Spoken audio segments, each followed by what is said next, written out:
national anthem, please.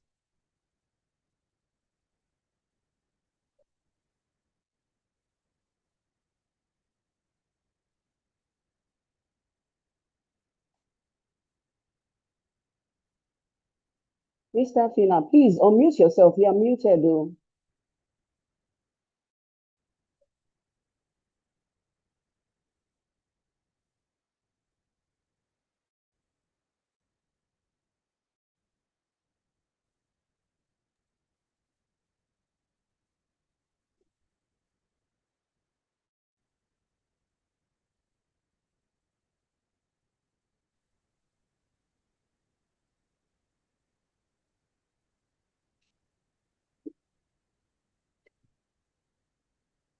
Mr. Fina. Hello, ma. Okay, yes. We need to start with the national anthem. Are you ready? Just in a second, I would bring that up immediately. Okay, thank you. I'm ready. Yeah.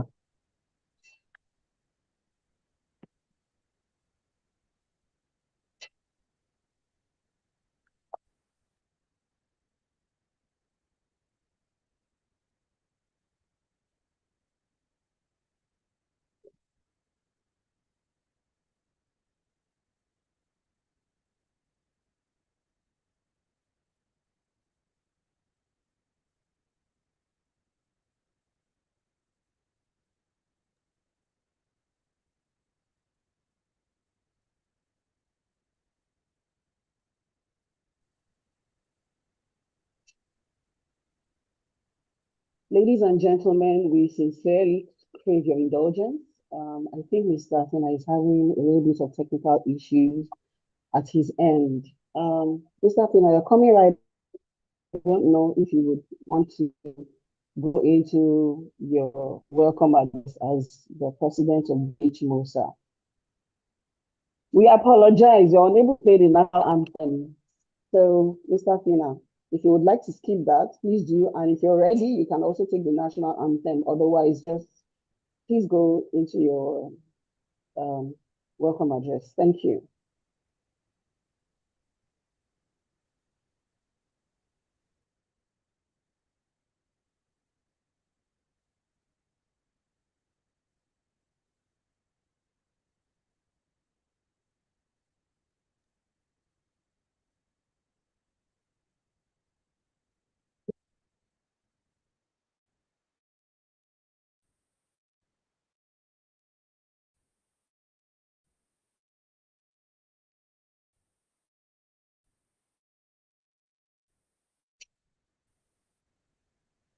Hello, everyone. I don't know if Mr. Afena is speaking. Can anybody hear him?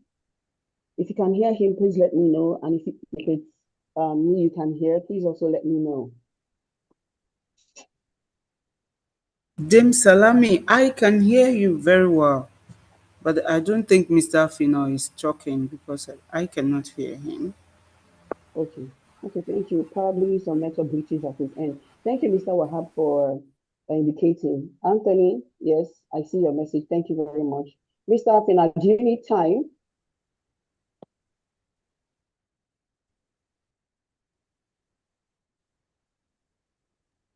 Hello, can you hear me? Yeah, I hear you now. Thank you. Okay. Let's go to play the anthem ahead. If you're having technical issues with that, please go straight to welcome address. Thank you. Yeah. Hello, Dame. Hello, everyone.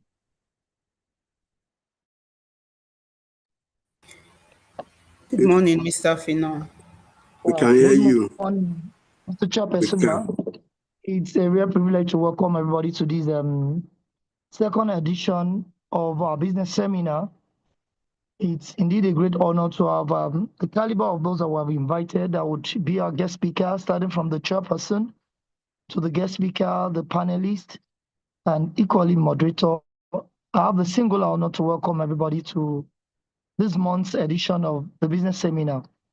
The essence of the seminar is to equip us with the skills, the insight into writing a viable business proposal The essence of this is not far-fetched because we know even if you're doing a business of your own or you want to, collaborate with somebody, you need a guide.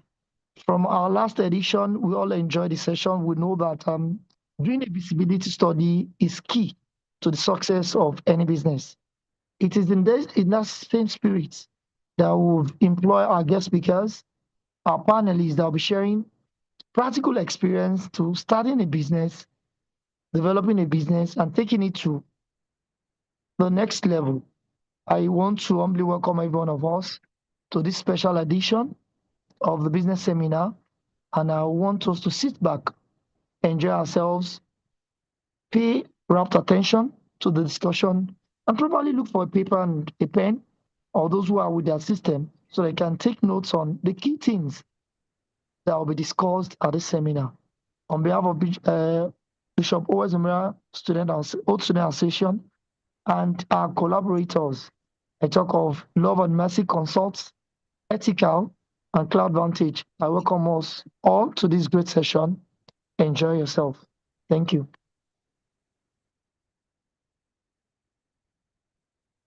Thank you, Mr. Fina, for that welcome address. Thank you, everyone, once again for joining in.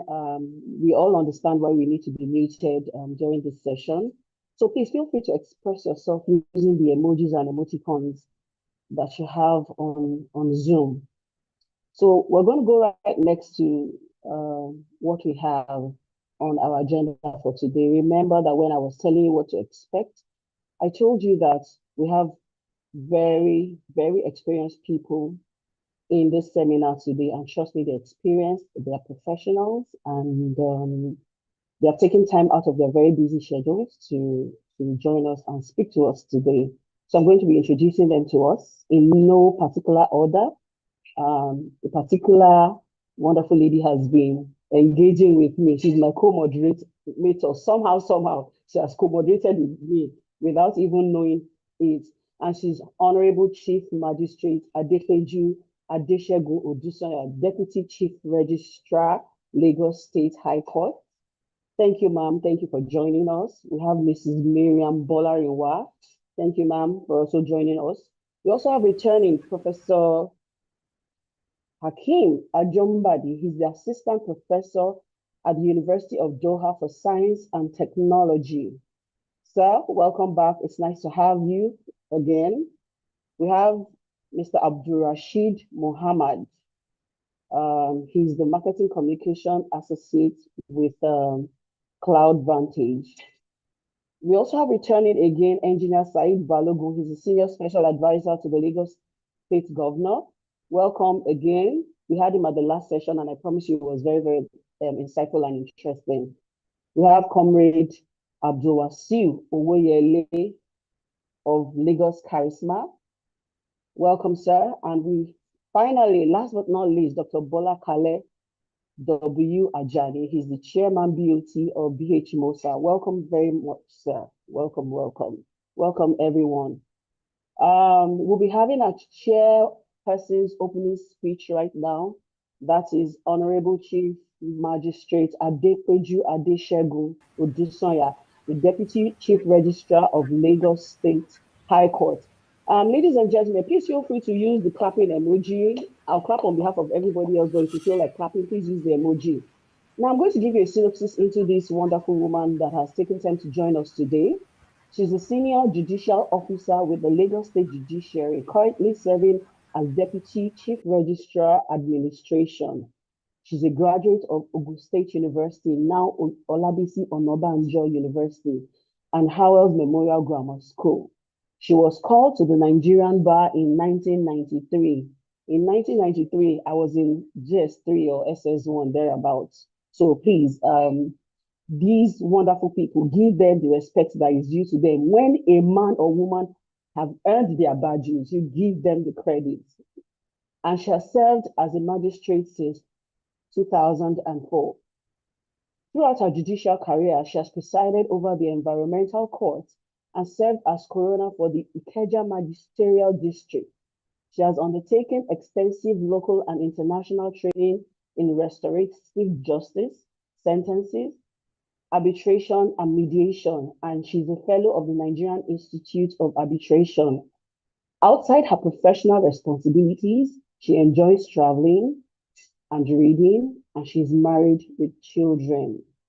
Let's give our chairperson a round of applause. And ma'am, if you're ready, please, the floor is yours. Thank you very much. Thank you so much, Dame Salami. It's a real pleasure for me to be here. And I say a very good morning to the Chairman Board of Trustee of the Bishop Howells Memorial Grammar School, our National President, Dr. Afina, distinguished guest speakers, our panelists, and all participants. I'm honored to welcome you all as chairman of this session to this Business Seminar 2.0, presented by Love and Mercy Concept in collaboration with the Bishop Howells Memorial Grammar School Old Student Association. Today's theme, the A to Z of a viable business proposal. I consider it it's a practical approach. It addresses a critical need. In today's competitive business environment, an idea alone is not enough. You can have an idea, but what makes the difference is a proposal that is clear, credible, and bankable. This session has been carefully put together to give us a practical step-by-step guidance. I am a willing student too, from A to Z on how to develop proposal that win funding, attract partners, and drive business growth. We are privileged to have erudite speakers with us. Professor Akim Ajongbadi, our guest speaker from Doha University of Science and Technology, Qatar. We also have an impressive lineup of panelists. Honorable Said Balogun, Comrade Abdul Wasiu Owoyele, and Mrs. Miriam Bolatiwa.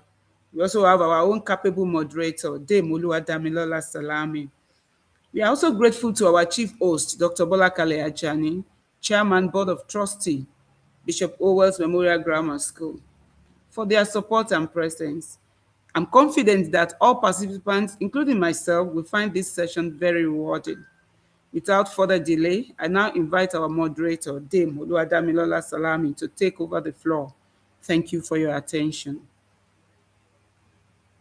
Thank you very much, ma'am. You all should just see me blushing when she calls my name.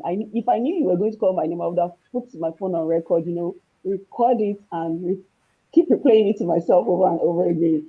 Thank you very much for that welcome address. Thank you, ma'am. You're welcome, Dame Salami. Thank you, ma'am. So we'll go to the next item, which is our guest speaker, Professor Hakeem Ajongbadi. As our chair lady has said, he is the assistant professor at the University of Doha for Science and Technology in Qatar.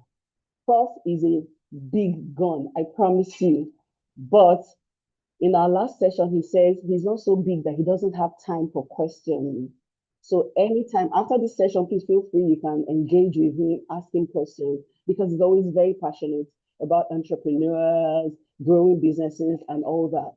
But for those of us that were not opportunity to be at the first seminar, I'm just going to give you a short brief into Professor Ajongbadi. He's an associate professor of international human resource management and organizational development at the University of Doha for Science and Technology, Qatar.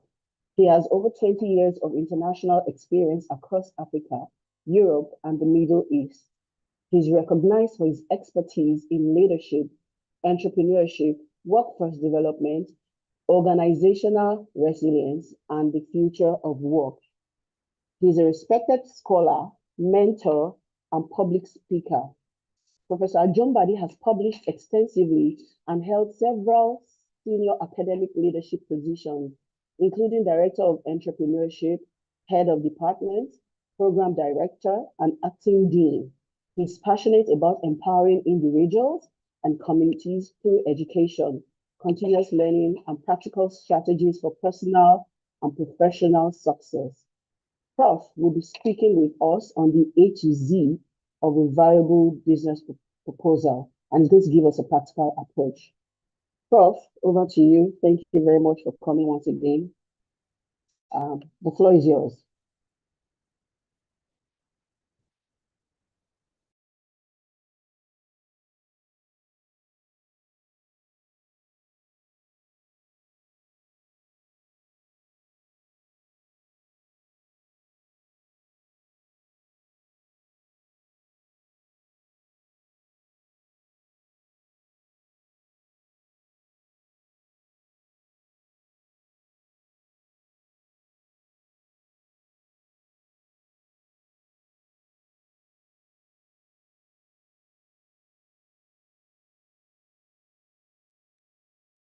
Hello, Mr. Fina. Is Professor Ajumbadi in the house?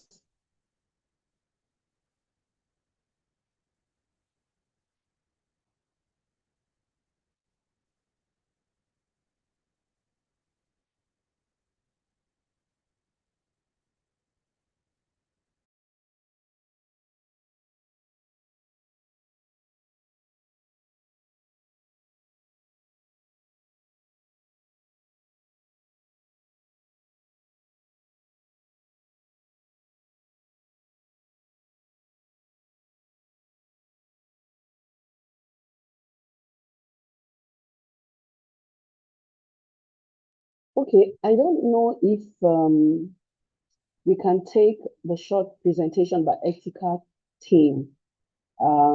Is engineer Muideen Ashiru of Cloud Vantage on this call? If he's ready, we can take his session now while we wait for Prof to join us. I don't see him on this call though. Mr. Fina. Hello, Mr. Fina. Please, is engineer Muideen Ashiru around? Yes, I am here. Yes, I'm here. Oh, engineer, thank you very much for indicating. I know I'm just happening on you right now. You're supposed to come up next, but if you could just bail me out, that would be very nice. Okay. Let's Okay. have your short presentation. Engineer, I didn't get your citation, no, so please introduce yourself. So if we're having you back next time, because I know how to hype you. Yes, you have earned it. Okay, please take it away, sir. Thank you. Okay, thank you very much. My name is Muideen Ashiru. I'm the CEO of Cloud Vantage Limited. Yes, I finished from LASU at Lagos State University from the Mechanical Engineering Department. But as it is today, I'm heading a cloud company. So yeah, so briefly, Awesome. what we hello? We can hear you, Sorry. sir. Please go ahead. Okay, fine. So I'm heading a cloud infrastructure company. So briefly, what we do at Cloud Vantage, number one is yes, I would have loved to do from transition, but don't worry because of time. Yeah, so at Cloud Vantage, what we do is we do a lot of things around cloud technology as it is. Most of us now are hearing the cloud. The cloud, please, the cloud we are talking about is not the physical cloud that we see outside. Apparently, is something around the computer infrastructure as it is, hosting and things that we do virtually. So the cloud there literally means that it is virtual. So we are proudly Nigerian, and the services we offer are infrastructure as a service. So when you talk about cloud, what you're talking majorly about is people hosting their different workloads. If we are very familiar with news that is being thrown around right now, the federal government through the Central Bank of Nigeria has mandated all institutions that have licenses with the Central Bank of Nigeria to move their hosting from foreign cloud to local cloud. And the reason why they are doing this is to ensure what we call data sovereignty. So, and the issues of data, because we know that data is the next oil, or is already even the oil that is on ground right now. Many people cherish their data. People don't want their data scattering up and down the whole place. But what the federal government has clearly noticed is that data staying outside Nigeria is not really safe, as the case is. Now, what we have done at CloudVantage is we have tried to be the Nigerian version of what most of us see outside. And yeah, so when we're talking about Amazon, when we're talking about Microsoft Azure, when we're talking about Google GCP, Google Cloud Platform, these are the kind of things that we built in this country. We are proudly Nigerian. Our office is in Lagos, and we have different products that we have built around the cloud.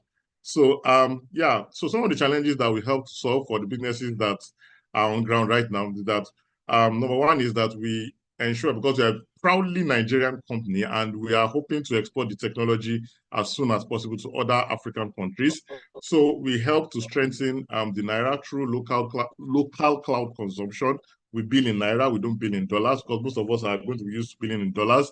And we have data residency and compliance, so data is resident in Nigeria.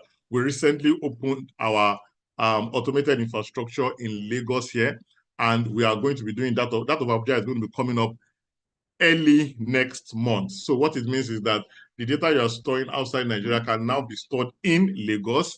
And what it means is also that if you want to have what we call a disaster recovery site, we're already doing that in Abuja at the moment. And that should be up anytime from September.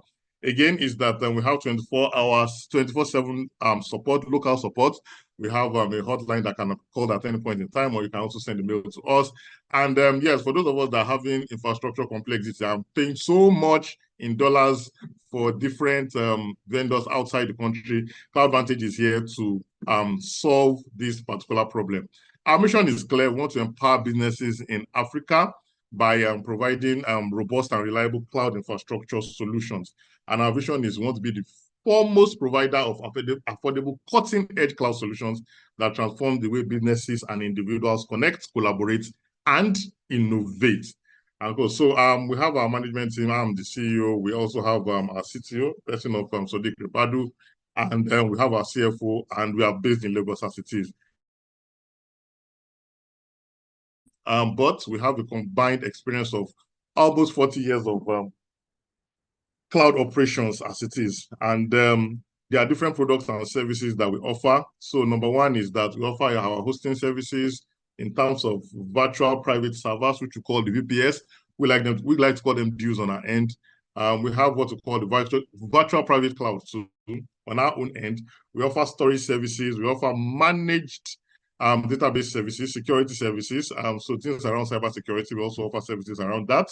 Again, because this is also of course, I understand this is an alumni platform. We also have a platform where we want to train the next generation. So we call it the CVG Labs. That is something that can be used to be able to change the next generation on cloud computing as it is. And again, it is proudly Nigerian. And yeah, we also have some other products too, apart from the ones that we talked about automation of infrastructure. We have a platform called Event Events. That is an event management platform. And what the event management platform does is that you can create and manage your events there. You can book your online tickets there. You can promote your events there. You can track the attendance there. Of course, you can manage your payments on it. And of course, you have analytics and reporting on it. The name of that particular product is called the Vant Events, and that can be viewed on vantevents.com today as we speak. That's one of our software as a service products. Again, we also have the vantagecorps.com. That is for organizations and clusters where people make payments in groups. And this has to do with member management. So you can apparently manage the record of your members there, your savings, your loan management for cooperatives, just in case you are a cooperative or even an investment house can apparently use that platform. There's also reporting and there's governance support. So of course, why? Okay. So yeah, number one, why CloudVantage? Number one is that we are the pioneer cloud automation platform in Nigeria. We're the first to build the infrastructure as a service platform in Nigeria, where people can just go there and start their hosting in less than 1 minute in some cases. But you know, most times we usually want to say in less than 5 minutes. again, is that you are sure that your data is saved here. You can see the IP, you can see where it is coming from.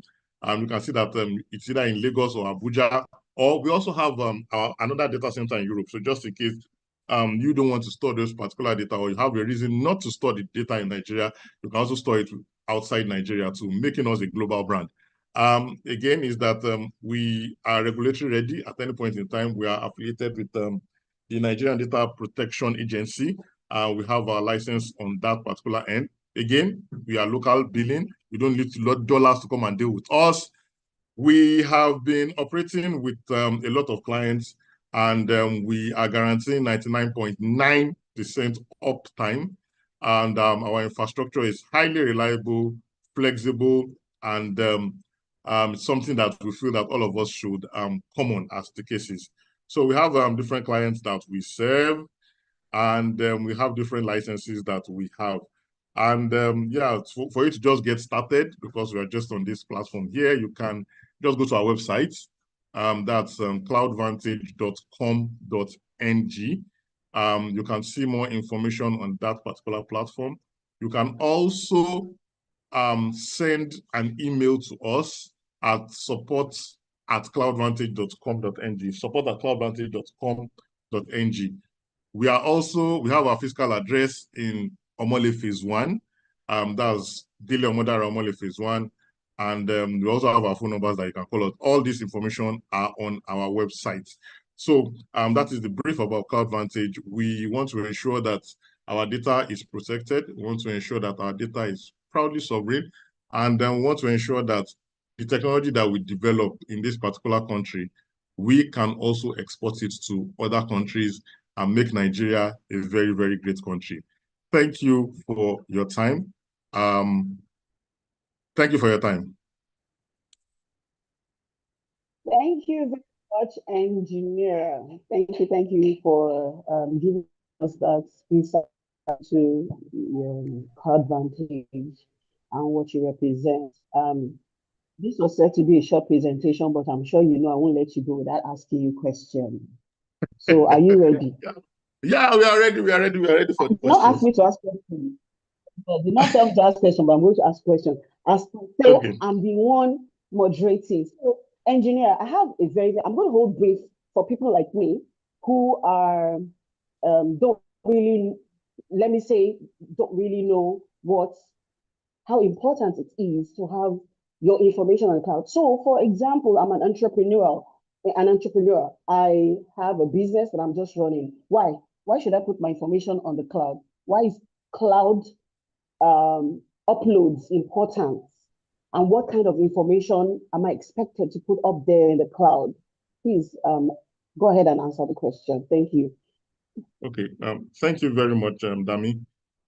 Yeah, the question is you're an entrepreneur, so that means you run a business. That's the first thing. And what it means for your business is the moment you put your information of your business on the cloud, what it means is that people can apparently see information about your business around the whole world. It means that people can buy and sell for you if you so want it that way around the whole world. It means that people can be able to see and use your services around the whole world. However, there are some information that you may not want to be open to everybody.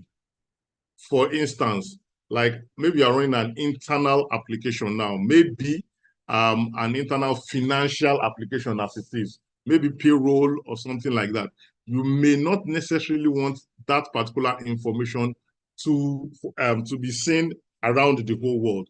Yes, you still have your application running on the cloud, but that part of the information, you don't want is seen by people around the world.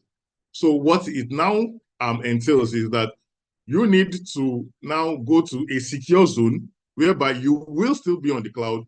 Your team will still be able to operate from anywhere around the world. You will still be able to see the information anywhere around the world, but at this point in time, it is going to be classified to only a set of people that can see that particular set of information. However, if you are putting it around some of the vendors around the world, not all vendors in truth, if you put it on some of the vendors' platform, what it means is that at the back end, they see this information that you don't want to be seen, this particular area of information that you don't want to be seen. They still see it. They do some analysis on it, and at times they even come and give you they come and give you some information based on information that you stored on their platform. But we are saying here that if you store this in Nigeria, if you store it on our platform, based on our terms and conditions, you don't have those specific risks. Now, you want to reach the world, but you want some of the information classified. You are reaching the world on one end, and you are ensuring that your information is classified on the other. Means that your products and services are available to everybody around the world, but the ones that are meant to be classified are simply classified where they are meant to be classified. Thank you.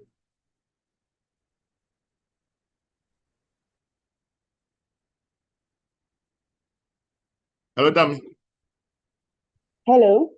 Oh, I lost you for a bit there. Oh, okay, yes, fine. I lost you for like 3 seconds. Yes. Oh, where do you hear it? Where did you stop, or where did? Oh, that it's probably Nigerian now, and so we can import to the rest of the world. Yes. So what I was saying is that as an entrepreneur, you have two sets of information. The information that you want to read your products and services. Anybody can reach you on the internet. That's what it means. The cloud is on the internet. So anybody can reach you on the internet. However, if you want some aspects of your information classified, you have to put it in a safe zone whereby only people that are authorized will be able to access those particular information. So on the cloud, as we say, what it means is that on one end, people are seeing your product and services, which is what you want them to see. On the other end, the ones that are meant to be classified are put in the classified zone without any hassles. At CloudVantage, we ensure that these particular concerns are properly separated, and we ensure that your data is safe and sovereign. Thank you very much. Thank you very much, sir, for giving us that clarity. One more question before you go, and I know that this is very, very close to the heart of very small scale businesses. And the question is, how can entrepreneurs, especially small ones, how can they avoid spending money on technology? You know, when we hear technology now, the whole world is digitalized. Even those tiny, tiny thoughts that we have in our households now will be engaging on some things that we grew old before we knew. Now they know it. So how can an entrepreneur avoid spending money on technology that does not actually solve a business problem? You know, when people hear technology, they get very excited. We are excited to the point that you invest in something that actually doesn't have any value for you or your business. So how can they avoid spending money on such technology? What should they look out for if I'm going to invest in, you know, a cloud service, for example? Okay, that's a good question. Yeah, of course, every business has a category, and the category of your business determines what product or service you are selling as it is. Now, for you to be able to avoid just spending, throwing money all about the whole place without any specific direction, I think the first thing you need to look out for is, does this particular technology solve my business problem? Or does this solve my business challenges? If it doesn't, there's no need to wasting time sitting down on that particular technology. The other technologies that can be used now is that we are trying to ensure that we create what we call the software. For the people that are, what we are saying is that, yeah, I want to grow, want to partner with you to ensure that you don't need to spend humongous fees on purchasing this software. What we've done is that we've done it as a service so that you need to pay only subscription fees on like on a monthly basis. So rather than buy the whole software for like maybe 10 million and, you know, looking for a huge amount of money to buy this software, what we've done is that we've been able to shrink it to the category in which, based on different categories that your business might fall. So we are saying now that you have maybe 10K per month, which will translate to 120,000 a year, rather than going to buy a big software for like 5 particular software so that people can be able to afford it and also enjoy the benefits of that technology. So my general advice is that look for softwares that are subscription-based, which is going to be much, much cheaper rather than going to look for huge amount of software, because any startup, for most startups, the basic challenge is survival. So rather than going to spend huge amount of money on software that you may not really need all the things that are within that software or within that technology, spend a little, look at it, just in case it's not resolving your matter or helping your business. Of course, you can easily drop it without losing too much. So if you look out for the software as a service project and software as a service product, they are the kind of technology that SMEs and startups can easily spend little amount of money on, but still get the value that they deserve from those particular technology. Thank you. Thank you very much, sir, for sharing your insights. I hope our participants took note of the advice that Engineer Ashu has just shared with us. Thank you so very much, sir, for the insightful session.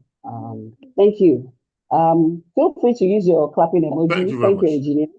I feel very advised at this point.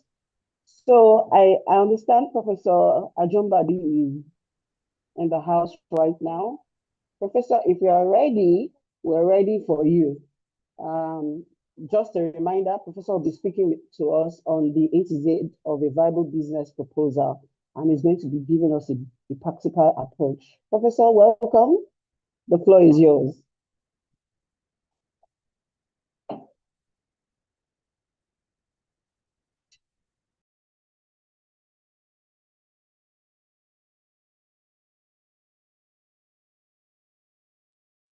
Thank you very much, Ms. Dami.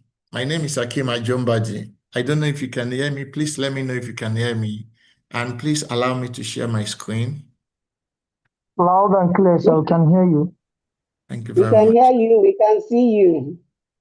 I'm trying to share your screen. Please go ahead. One sec, please. Okay, there we go. Okay. All right. I also hope you can see my screen. Can you see my screen, Yes, please? Yes, we do, sir. We do, Yes, sir. we can. Okay, thank you very much. Once again, good afternoon, everyone. It is indeed my pleasure to be part of this important event, and I want to thank the organizers of this event, particularly my brother, Dr. Sadiq Afino, who has exposed me to learn from this particular gathering. I'm very grateful. He has given me an Herculean task to deliver this possibly within the next 30 minutes to talk about the A to Z of a viable business plan. Mrs. Dami, it's good to see you again. I remember we met the last time. Thank you so much for being supportive. I said so much about you, but you weren't here to hear all the accolades. But I mean, take your flowers, they are yours. In fact, take the garden. Don't worry, I've taken them wrapped. Thank you very much. All right. The task before me is to talk about what a good business plan should look like. And I remember trying to check actually who my audience are, which then makes it difficult because I understand it's a very wide range of audience. So I possibly will be rubbing minds with people who are a lot better than me in what I want to say. So please do not take what I've said as I'm not a colossus, so don't take it hook, line, and sinker, and be ready to challenge whatever I say. I am also here to learn along with you. Thank you very much.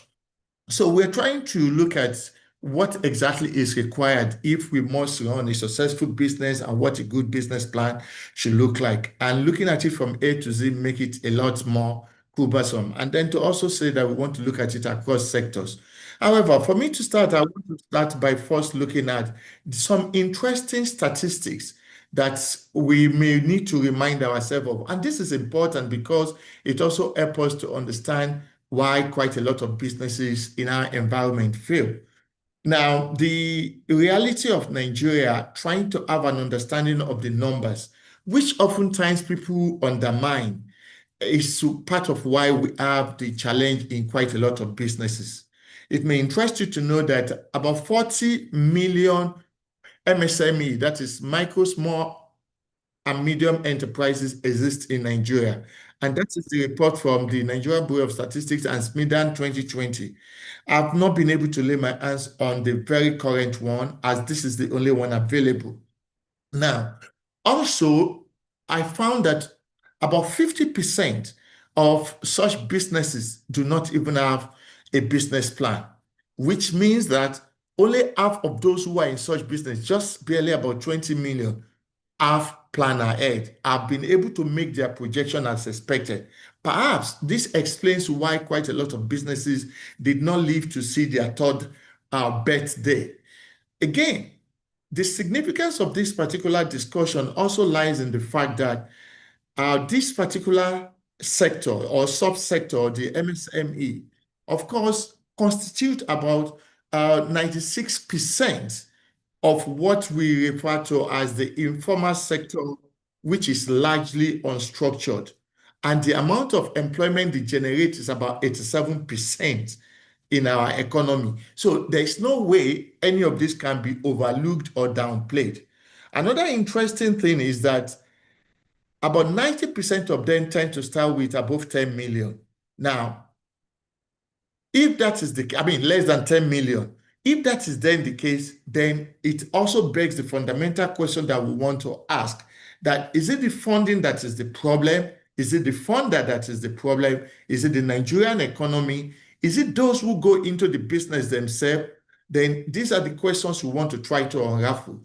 We need to also understand that in developing a business plan, we must have clear audience. Who am I writing this business plan for? Are you talking about a banker? The bank? Are you giving it to the bank to look into? Is it an investor? Or is it for grant purpose? Now, these three categorization, we need different things. I will get to that in a minute, where you will see that they are all asking for different things at different times. And so, if you are to develop a business plan for a banker or for a bank, it's suffice to say that your concentration should be largely different from what it will be if you were to be writing a grant where impact will be measured, or if you are to be talking to an angel investor who is more interested in its return on investment rather than a government grant that wants to see the impact and outcome. So a one cap fits all will not work. A very simple example I can use in this case is talking about submitting one's CV. Like I do say to quite a lot of my students, you cannot submit the same CV to different organizations in different industries and expect to be shortlisted for a job. So similarly, when you are also, writing a business plan in order to get support from Bank of Industry, that is not going to be the same business plan that will be submitted if United Nations or UNESCO say there is a grant available, whereby they are looking at impact and possible outcome. So these are some of the things we need to just clarify. So what then exactly are we looking at? Now, again, I must say that I like to talk with numbers because we say figures don't lie, especially if they are verifiable, if they are also authentic. This particular sector also contributes about 46% to our GDP. The rate of employment, like I said, is about 87%, and the share of this business in our economy also is about 97%. Now, the gross exports, however, is very minimal, which means that which shows that it's only 6.2%. Now, with that in mind, it means there is so much we need to do. Perhaps one argument of some scholars is that it's because of our population and we have a teeming population to feed, so we do not have enough to export. Another set of scholars have argued that it is because of the quality of our output that they have not been able to stand the test of time to be able to compete favorably in the international market. Whatever the case is, all of this we can try to look at. Now, moving forward, before you write a business proposal, before you try to even go into any business, it is very important to understand the Nigerian business environment itself. An understanding of Nigerian business environment will help you to actually have a clear appreciation of what exactly is required. And here are some interesting things that I think a lot of businesses tends to ignore. So today I have come with quite a lot of figures, and I try to be up to date. Because the reason why I'm doing this is because oftentimes when I talk to people who claim to have business ideas, or even when people bring one to me, the kind of things you hear is so surprising. I have friends in the movie industry who sometimes want you to help and then to fund it. And when you ask them fundamental question, the next thing they say to you, oh, you don't understand, it doesn't work like that. No, it is you that doesn't understand, because you are using the rule of the thumb rather than talking to me with, verifiable figures. Now, the real GDP of Nigeria will be told that the growth rate is 3.8%, almost about 3.9 in the first quarter of this year. Now, that is a slight increase from what it was last year. As an investor, I will be interested in knowing that. The import of that for me is also to understand which sector you actually want to invest in. Now, if you look at that, and then you look at what we call our nominal GDP increase, which is about 17.9%. But this fundamentally we know is driven by the rate of inflation. Now, the non-oil sector itself, because Nigeria has really shifted away from over-reliance on the oil sector to the non-oil. Non-oil sector now constitute 96%. Now, with that, as an investor, I will want to know which of these sectors of the economy are in this category that are giving this much. Is it agriculture? Is it the telecom? Is it the IT sector? I will be interested to know where my money goes. And anybody who is going into business must first understand and have a look at these statistics. Now, in terms of sectoral composition, I further break it down. Service sector alone constitutes about 57.7%. For those of us who have been following the trend in Nigeria, we listen to how much MTN declared in the second quarter of this year alone. In the first quarter of this year, and we know what it ran into. It ran into trillion. Agricultural sector constitutes about 23%. Industry as a whole constitutes about 19%. Now, this tells us clearly where customers are spending their money. So if you were to develop a proposal, the import of these statistics is for you to have an idea of where to go into. Where exactly does the gap lie? Now, you will not just do that without bearing in mind the rate of inflation. So our inflation today is going down from what the statistics have shown us. It has fallen drastically from 24.9%, about 25% last year, this time last year, to 15%. And I think that is brilliant. However, there is still huge concern in the food industry that is about 20.3%. Now, and that is why we still have a lot of noise around a being power. And that is why when I listen to quite a lot of Nigerian journalists questioning politicians and aspirants, the question is, oh, the common man in the street is not feeling it yet. People on the street are not feeling it yet. Yes, there are infrastructural development. The government is spending a lot on this. Why is it that people are not feeling it yet? But that is a matter for discussion at another time. Now, with what we have just said, we can see that there is a sharp divergence for entrepreneurs in food, agriculture, and retail. So whoever is trying to come up with a business plan, a winnable or bankable one for that matter, need to have an understanding around this particular sector to be able to appreciate where the gap lies and what problem we are trying to solve. Now, don't jump into it just yet. Then look at the cost of borrowing. Now, this is a killer. The cost of borrowing itself is 33%. Now, with an interest rate of 33%, how does a business survive? The import of this, in a very simple man language, is that if I go to bank for a loan of 10 million, I need to pay the bank back 33.3%. It means I have to pay 3.3 million back. Now, the question is, how much profit have I actually made in the first instance? Because if I'm asking for 10 million, and at the end of the day, I have to pay 3.3 million as interest, the business may be dead on arrival. And that is one area a lot of people are calling the attention of central bank, because immediate attention is required. But within this fear, we can also see that people still survive. So what then can we do in this regard? Because just seeing the market gap that exists without understanding where the money is coming from and what your repayment term will be can also be a huge problem.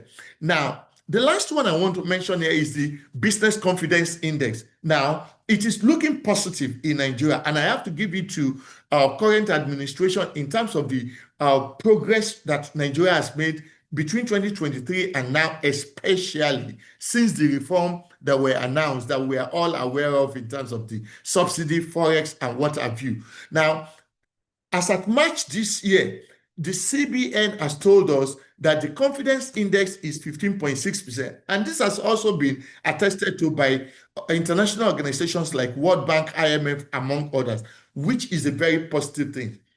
However, do not start the business or finish your proposal without understanding the fundamental challenges. According to Central Bank of Nigeria, our severity index hangs around 5 major issues. Number one, insufficient power supply. That alone for business constraint is 74%. Insecurity, unfortunately, today stands at 71%. Some 20 odd years ago, that wasn't our problem, but it has become an hydra-headed monster. And what that has done to people, for example, who are trying to bring goods from the rural area to the urban center, we all know what the implication has been and what the costs has been when it gets to the market eventually. So the nature of business one is going into is one thing to look at. We've seen a lot of farmers, a lot of people who are into farm produce, poultry, fishing, and all of that cry out of what the herdsmen has done to their farm, among others. Again, multiple tax regime is still about 69%. The ongoing tax reform is seen as something that can actually address that. And we are hoping that that will catch in very quickly. Interest rate, of course, is still constitutes about 66% of the business constraint. Just like I said, with 33%, it is a kill business. The business seems to be a case of BID, brought in debt. Okay, it's the case of debt on arrival. And then the financial problem, where does the money come from? So when developing a business plan, it is important to pay great attention to each of these constraints. An attempt to undermine it or to sweep it under the carpet will make any business plan not approved or fail. Now, ideas is not the same as business. Oh, I have this fantastic idea. Quite a lot of people have ideas. It's just like watching football with an average Nigerian. Everybody become a coach. When you're writing a business plan or when you have an idea, that you have that idea, oh, I want to start a poultry business, for example. Well, that's not a business plan because you have not actually break it down as expected. So you have to move from one stage to another. Ideation is where you start. That is the raw concept. By the time you put pen to paper and you start asking yourself who the customers are, what will be my source of supply, what will be my repayment time, what would be the debt servicing ratio, all of that. That's when you begin to now get to writing a good business plan that can tell you clearly whether or not what you want to do is there. So from the idea generation, then you look at it. Does the opportunity exist? Oh, we've seen people who will say things like, oh, in my area, there is no eggs. Or by 12 o'clock on Sundays, most of the restaurants run out of eggs, or most of the shops do not have eggs. As a result of that, I want to start a poultry business. That sounds great. You have identified an opportunity, but then does it answer all the questions? The answer is no. So we've seen a problem that we want to solve, and that problem is what we then begin to see how we address. To address that, therefore, we develop a business model. So what idea? What kind of model am I going to use? What kind of customers am I going to have? How many eggs will I need? What layers will I need? Who exactly am I going to service? Restaurants, supermarket, who exactly? That will be the question. Then what will be the source of fund? So you ask yourself again about the fundable proposition. How much do you have? How much do you need? Where is the best place to get the money you need? When I get to the funders ladder, I will talk about that. So the question here is not that we lack business idea. No, Nigerians are not bereft of fantastic business idea. What tends to be the challenge is structured idea that is resilient and that is finance ready. And that seems to be why quite a lot of people have issues. Now, let's go back to what I said earlier. This is very important. And I've tried to put this in a tabular form so that it can be easy for comparison. I said that you need to ask yourself, the proposal you want to send, again, I go back to my CV example, is a question of who are you giving it to?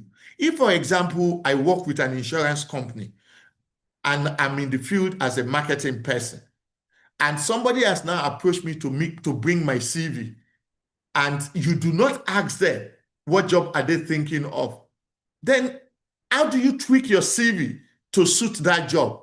So maybe somebody is now saying that, oh, I have an opening. A friend of mine is looking for somebody to serve as his PA in the National Assembly. How do you use the same CV that you use to secure a job as a marketing person in insurance for the same job? It won't add up. It will show significant gap. Ditto for somebody who is submitting a business proposal to a bank, or you are submitting it for grant purposes, either within Nigeria. Nigerian government has rolled out quite a lot of grant available for MSME. So what exactly is the government trying to achieve? The government wants to create more employment opportunity, want to make more impact by ensuring that they bring people out of poverty. So the measurement, the metrics is going to be different. And that is going to be different from if you are pushing an uncle who is abroad and you want him to invest money in your business because you can only provide 25 to 30% of that particular fund that is required.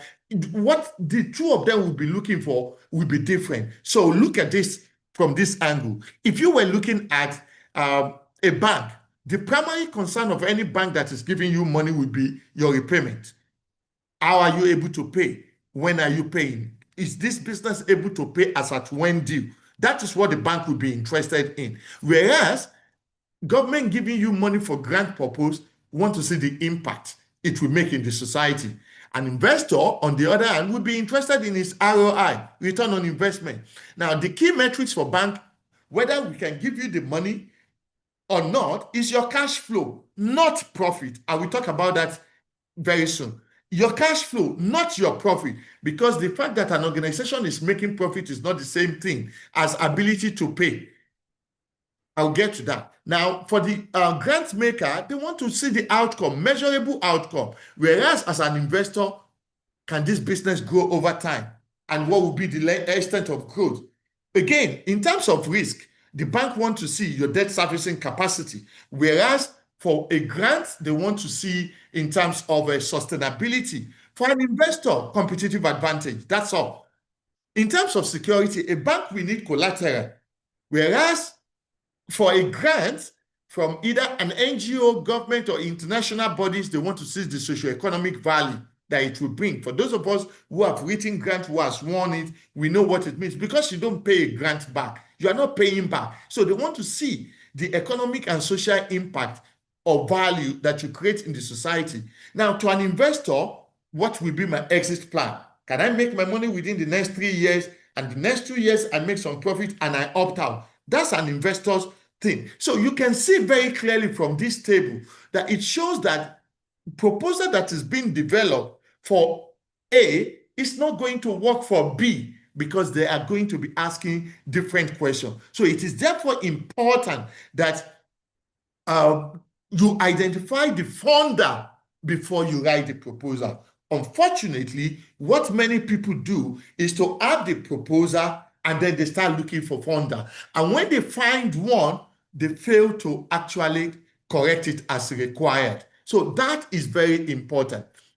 Now, here is what I call the A to Z framework of a business plan. And because of want of time, I'm not going to go through them all one by one. And I promise I will make the slide available to those who are interested.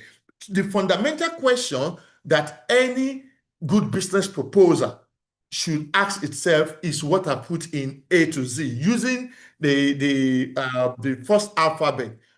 What is the business idea about? Problem we want to solve? Who are the customers? Exactly what demand demonstrated? What about the evidence? You're asking yourself, provide evidence. Finance. How do you go? What market strategy do you have? What about your human capital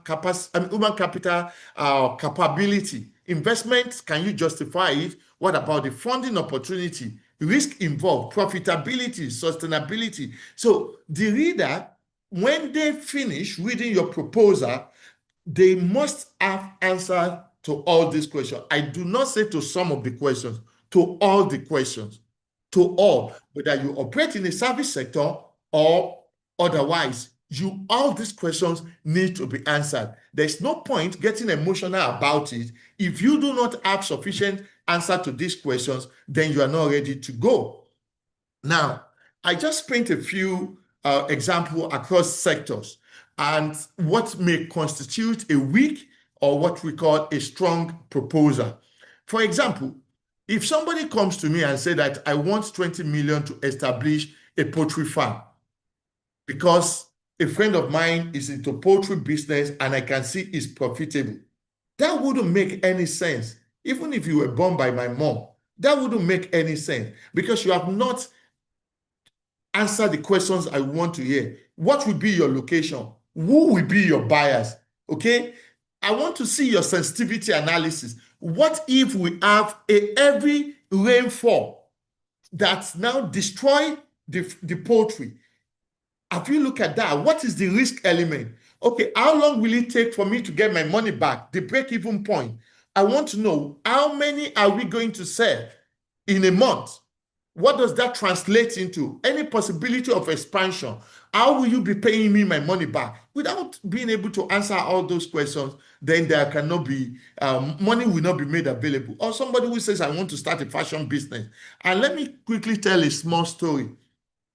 I recall my stepmom, sometimes ago, I was still in Nigeria at the time, came to me. One of his children has been learning fashion designing or tailoring for 4 years.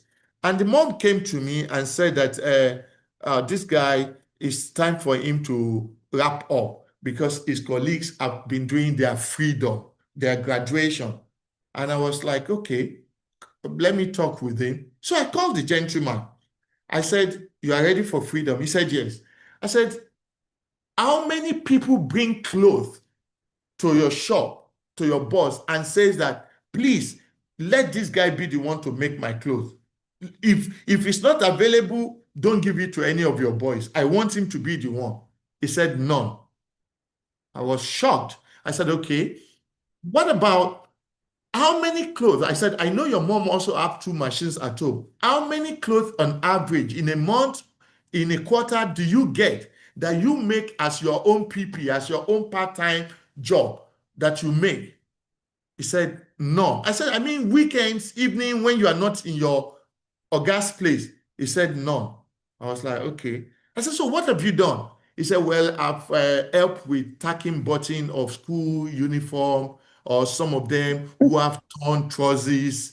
I was shocked. And I'm not making this story up. I'm not making it up. This was my own half brother. I'm not making it up. I was shocked. And I was like, so apart from you tacking buttons of school uniform, and you have not he said, no. So I went back to the mom and I told her, I said, I'm so sorry. This is what I found. This guy is not ready. Now, they came to me for financial assistance. And the mom didn't like what I said. Obviously, again, remember, it was a polygamous home. And I've been supportive of a few others. And then the mom felt maybe I didn't want to help. So the following year, they didn't bother coming to me. What did they do? They had the graduation and all of that. And then I'm sure you don't want to ask me what happened afterward. 2 years down the line, this guy will open the shop and nobody there. Customer give him clothes, they come looking for him with police and all of that. The fact that he has spent 4 or 5 years learning it doesn't make him an expert. And that's what the mother failed to understand at that particular time. So you don't tell me you want to start a fashion business targeting young Nigerians. What does that mean? What segment? Are you talking about students? Do you want to be making men's suits? Do you just want to do women's clothing alone? What, in which area? What geographical area are you looking at? What will be your price point? So are you going to be like a 4D? Is that what you want to be? Are you going to be like what's the name of this guy? This Ayomaku's brother. I've forgotten his name now. Which one? Have a niche for yourself. Which one do you want to be? There's nothing wrong with starting small and growing, but there must be a model. You must have one. Who are your customers? How do you want to get them? Where are they going to come from? Then what about technology? You want to invest in AI for small businesses because you think they need it. It cannot just be your gut instinct. No, a business doesn't work like that. It can't be your gut instinct. You've got to be very clear. Or you want to open a lesson center. Okay, fine. Who are you targeting? GCE? Those who are going for UPEP? Those who are going to do, those who are already in the university? A lot of Nigerians are making money now. I've engaged at least 3 people from Nigeria to be lesson teacher for my own children who are in the university when I saw that they may be struggling with 1 or 2 subjects. And I can tell you they are paid handsomely. This guy delivered from Nigeria online, and they also have a software that they now use as boards to communicate with them. So when I hear people saying that, oh, Nigeria is tough, there is no money in Nigeria, it just doesn't really add up. And another example I can give in this regard, since we're talking of practical lessons, a gentleman came to me when I was in Nigeria as a consultant to a university a few years ago. This guy walked in, and I asked for his qualification when he said he was looking for a job. And he said he has a master's in education. And I said, okay, so why are you looking for a job? How much do you think I can pay you? He told me of his range. I said, you are shortchanging yourself. And I told him simple. I said, I have friends in this town that I've engaged private tutor to teach their children mathematics just twice in a week, and they were paid 30,000. And I'm talking 10 years ago. Just come on Mondays and Thursdays. Come on Tuesdays and Saturday. I said, you could be meeting 3 families, and what you will get at the end of the day. Some of you on this platform right now, you have lesson teacher for your children. You know how much we pay them. You know how much we pay. And that is something you do at your own comfort, at your own convenient time, because the kids will go to school in the morning, come back in the evening, rest before the teacher takes them. So the question is, you must know what is your strength? Where is it that you want to leverage on? You must identify that market. What category of people or student do you want to teach? Ditto for the ed sector. So the real issue here is every sector must ask the fundamental break-even question. So when a business plan is being developed, ask yourself which sector. The break-even point for sector A is not likely to work with sector B, because it's not one cap fits all. Again, getting to the crucial element of a business plan, which is the finance. I've just done a small example here, a small exercise here, and I've always maintained that a good proposal without number is nothing but wishful thinking. But numbers without assumptions are also fictions. So we need to be very clear, because when we have those numbers, we are also going to be making assumptions. We do not know what Nigeria witnessed in 2020, 2021, like the global space. Nobody saw it coming. The Iran-US-Israel war, as it relates to the oil sector, nobody saw it coming. Thanks to Dangote in Nigeria, it helped Nigeria at a very critical time and lessened the burden of the oil crisis on Nigeria. I live in Qatar as I speak, And I know what that has done to us. When that war broke out and the Iranians decided to attack the US facilities in the Middle East, we were one of those who were affected. Immediately, our GDP dropped by 20 to 30%. That is not my own statistics, according to the government. And because I lecture in a public university, it affects us. My conference that was initially approved to go to Philadelphia in August, just this month, that was initially approved, the school had to withdraw it.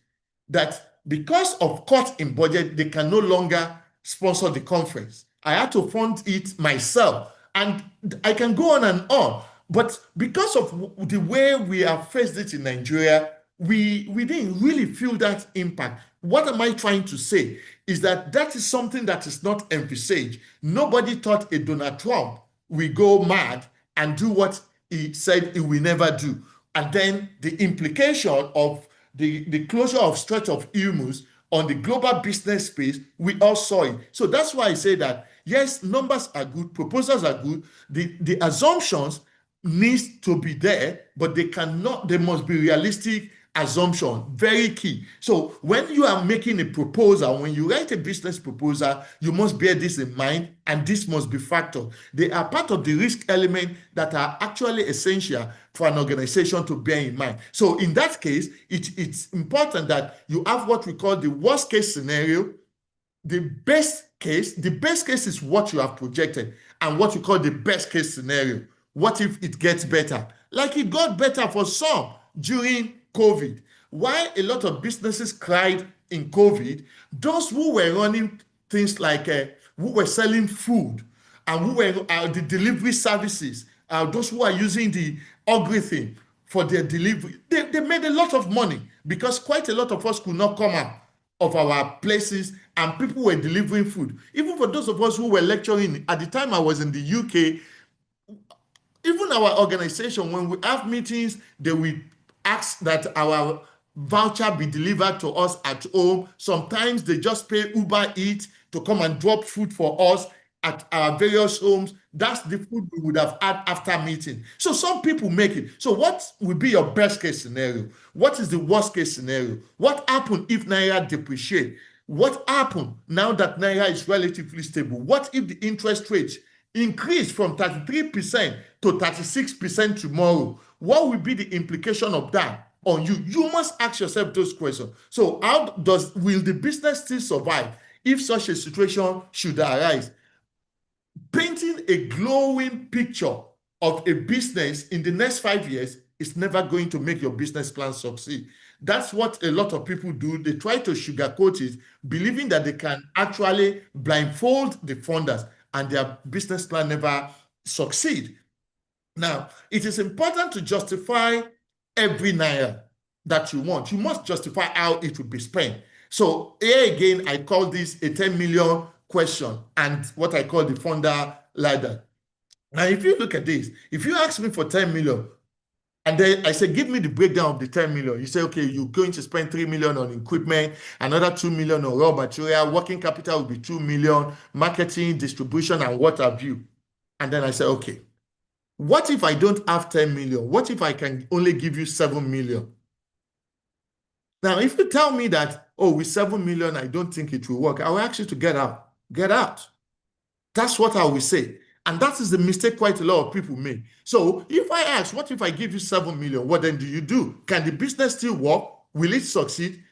Only those who answer such questions confidently and affirmatively are likely to win the day. So it is important to have that understanding that there are different sources of fund, which include what some of us already know: personal saving, family and friends, customers deposit, pre-order. We have a lot of people now, and I'm not talking of those who are doing what I would call online prostitution in the name of being online CEO. I'm talking of genuine people who will do pre-order. There are some people, they have not invested anything. They post people's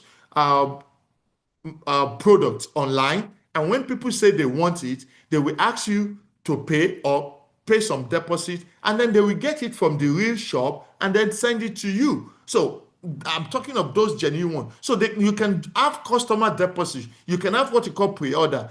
Personal experience, a few years ago, I was in Nigeria for my consultancy services for 4 years, and then I was on holiday in Dubai, and I got to a particular place where a lot of people, where they were selling ladies' bags, and they were very good. And I felt this is good. All I did was to call somebody in Balogun, sent a few samples to that person, and the person was interested. And I said, well, I want is not order.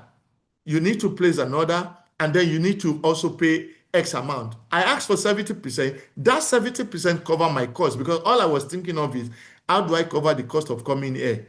I just don't want to. I've spent 2 weeks. I'm now going back empty-handed. I've not made any money, and I wanted to make money. And I know I'm not somebody who do buying and selling. I'm not that kind of person. I'm a business analyst, not a businessman. And I'm very clear about that. I know the difference between the two. So I can talk business like this, but don't ask me to do buy and sell. I will fail. So you must know where your strength lies. What I'm trying to say is, I bought the bags and I supplied everything to one person. I got my money back instantly. So such customer deposit or pre-order can also be a source of fund rather than you taking a huge risk. So microfinance, grant, angel investor, these are the things. So it is important that we understand that debt can kill a viable business easily, especially when you fail to make your repayment plan. Now, I said earlier, profit is not cash. Now, that sounds somehow, but let me break it down. There is a clear difference between this.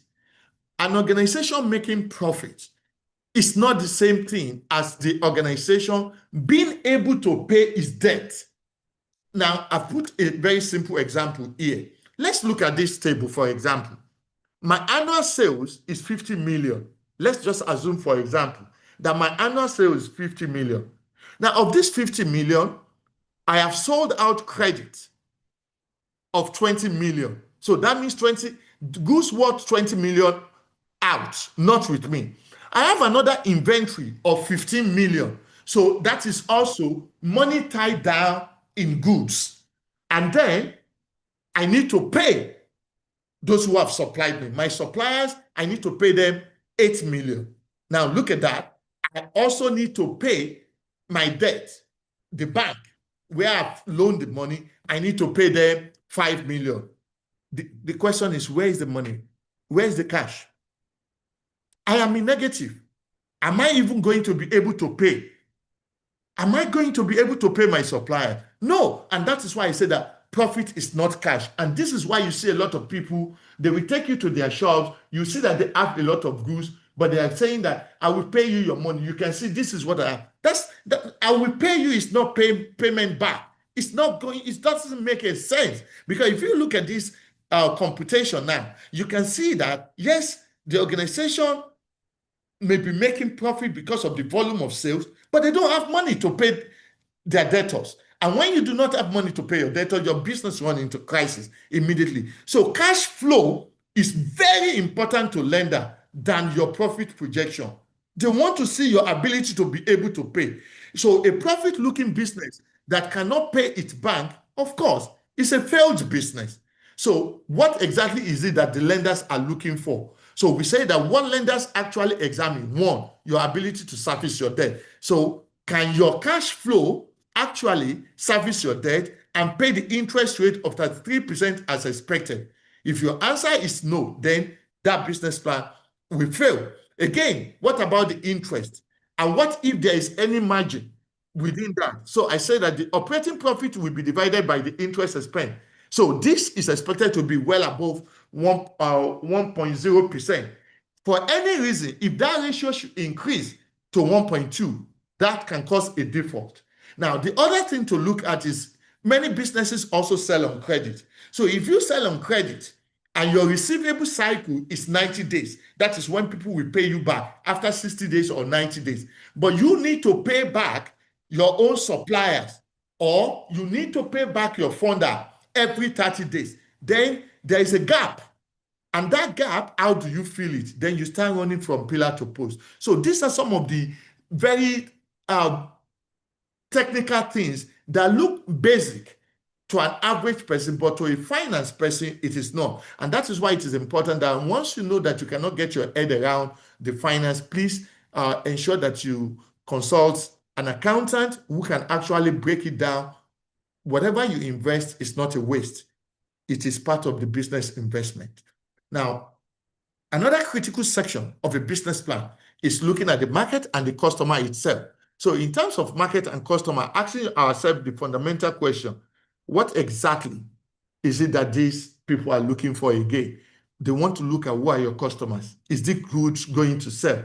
Remember my A to Z, so I just picked this again from there. So who are the customers? Have you identified them? How do you want to reach them? Are they people who are able to afford what you are selling? Okay, somebody saying that I want is not the same thing as placing an order. We need to understand that, oh, so number has actually indicated interest. That doesn't mean anything to an investor. So your proposal must clearly demonstrate where you sit, where you stand within the Nigerian economic system.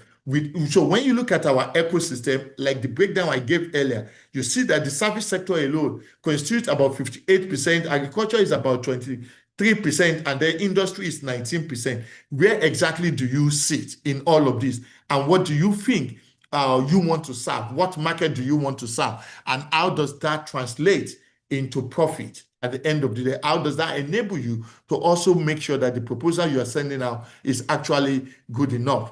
Now, another element to look at, which oftentimes a lot of business proposal downplay, is the risk element. Now, here I call it risk, liquidity, and the inflation test. What most plans get wrong is this. You cannot downplay the risk. So I've talked about 5 major risks. They are not my words. This is according to the Central Bank of Nigeria. They identify these as the top 5 major risks. I talked about them earlier: power, insecurity, foreign exchange volatility, inflation rate, and interest rate. There's no two ways about it. Even the CBA recognized that the interest rate is high at 33%. Nobody is going to argue that. Whereas in quite a lot of other countries, like where I am here in Qatar, it's just about 4%. And then I can tell you what it is in the UK, in the US. So you cannot compare it with our environment. And then where we also struggle with power, of course, you cannot compare with inflation of about 15%, even though it's coming down. That's why it's now 15%. But the food inflation is still about 20%. So it tells us a different story completely. You need to allow this to be visible as risk that you have identified within your business plan, and how do you intend to mitigate such risk is very important. Now, I state something here that we must know that power, that is power supply in Nigeria, is not an inconvenience. No, you must recognize it as a cost line base. It's a baseline cost in organization. I mean, for every organization in Nigeria as things stand today. We can only hope that with what the current administration has signed into law, that many states will take advantage of it. To the best of my knowledge, only about 5 states in Nigeria are already using the electricity bill, and they're trying to now generate power on their own. And until Nigerians begin to hold accountable people we have in authority, not focusing just on federal government, but the state and the chairman of local government, I think we may not also be able to move, because most of these states have now been empowered to generate electricity. Until that is done, power is going to continue to be a major issue, but we cannot look at it as an inconvenience, but a cost line. And why do I say so? Statistics have shown us, Nigeria recent statistics, 2026 shows that 43.7%, that's about 44% of Nigerian businesses, use alternative power, generator, solar, and what have you, at least 1 to 5 hours daily. At least 1 to 5 hours daily. And 33.6% use it between 6 to 10 hours daily. All that is a cost on the business. If that is not factored, and a huge one for that matter, not only are you fueling your generator or buying diesel for your generator, you are also servicing it. And sometimes you have to replace it. Now, a lot of people have now decided to go for solar inverter, which is also another huge cost on its own, which, of course, you are going to balance out over time. But that's also going to be a cost that you have to factor. An attempt not to factor this, well, will not show a true picture of a good business plan within the Nigerian ecosystem. As I wrap up, I call this bringing it together. So as we try to look at this in trying to bring things together, a proposer should broadly look at this, have an executive summary, a description of the business, trying to look at it from the A to Z, like I've said, what the business model is actually going to look like, our financial projection, which we also take into cognizance the risk element, and then also look at what exactly are the fundamental questions the investors, the funders are asking, whether it is a bank, an investor, or you are actually trying to win a grant. There must be consistency in your story. If you are saying that we're going to give you back X amount every month, and I'm looking at the quantity you say you will be selling, and the story doesn't match each other, then I'm going to raise question. If you are saying that you are going to pay me X amount every month if I give you Y amount, and I'm asking you, what about your overhead? What about cost of salary? What about tax? And then you are unable to balance it, then there will be a problem. So there's no point being unduly emotional when it comes to writing a business plan. Now, just quickly before we wrap up, why is it that proposal failed?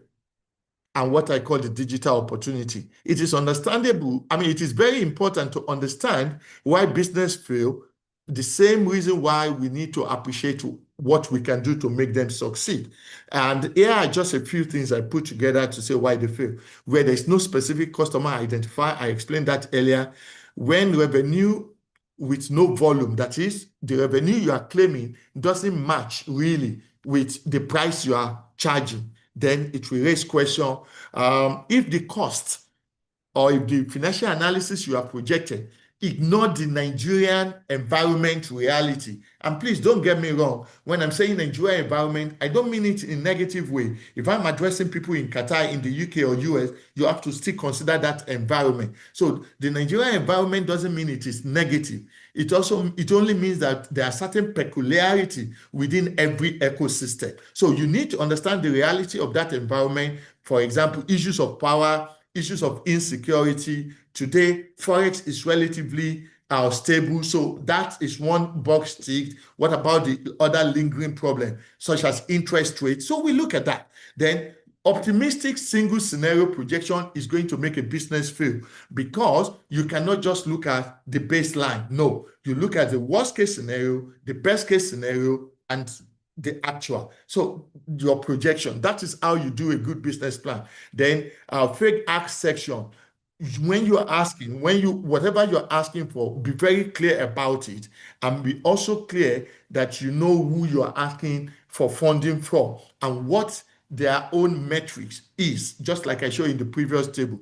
And then if you don't have any traction, no traction or proof of concept, that is also not very good. There are a lot of ways to do these things.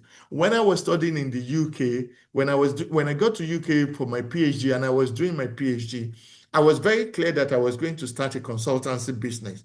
At the time, I had a UK student visa. My student visa will not allow me, of course, to run a business. Otherwise, I'll be running foul of the law. So I met another Nigerian guy who is a British already, and I told him my plan, that this is what I want to do. If he's interested, he can be a partner. If not, I would like to use him as the executive director so that I can have his details registered with Company House, our equivalent of our CAC in Nigeria. Now, and he agreed. We registered the business. I wasn't running it, but let me tell you the only reason why I do it. I know by the time I finish my PhD, I will change my status to a work visa because I know I was going to get a lecturing job. I will need to change my status for work visa. Now, if I change, nobody wants to give business to a newbie. They will just say that, oh, you've just registered the business, no experience. So I used the 3 years of my PhD as my experience. So when I finished my PhD and I started sending out proposal for corporate training and what have you, I was able to lay claim that, oh, check me, we've been operating in the UK in the last 3 years. And they checked the company house record, they checked with HRM revenue, they realized that I've been filing my taxes, and that was what saved me. The problem with quite a lot of people is they wait until they are ready. So I started running, I registered the business, I started filing tax from day one, even when I know I was not going to run the business because I wanted to face my PhD. So these are some of the things that we can do to actually help ourselves. Everybody wants a business that have a track record. It's just like it happens in our environment. Every employer wants somebody with work experience. The question is, to fresh graduate, where did they pick the experience from? And if nobody is going to hire a fresh graduate, then how will they get the experience? So everyone must devise means of doing that. And like I said to many fresh graduates, you don't have to graduate without any work experience. I say that to my students, I say that to my children.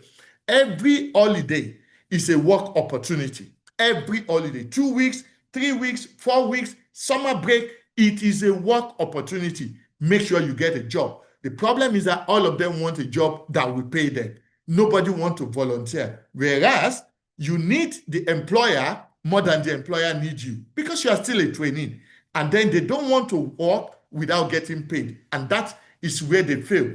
For those of them who are smarter, they will do the work on voluntary basis, and then they will be able to have something in their CV. By the time they graduate, they are not graduating as somebody with no work experience. Again, so ditto, when we are talking about a business plan, these are some of the things we can consider. They are not rocket science. We just need to be alive and ready for it. And then the other thing I talk about here is the digital opportunity. Quite a lot of digital opportunities are available. My brother spoke about the cloud thing earlier, and I'm sorry I joined late, but I managed to catch some things. So we can see that we have quite a lot of big things happening in Nigeria. We've seen what happened with OPay. We've seen what happened with quite a lot. And now we're not talking of investment that run into billions. So fintech and payments is something. Agri-tech is big in Nigeria now. Telemedicine is also something that is very huge in Nigeria today. So the opportunities are there with over 200 million people.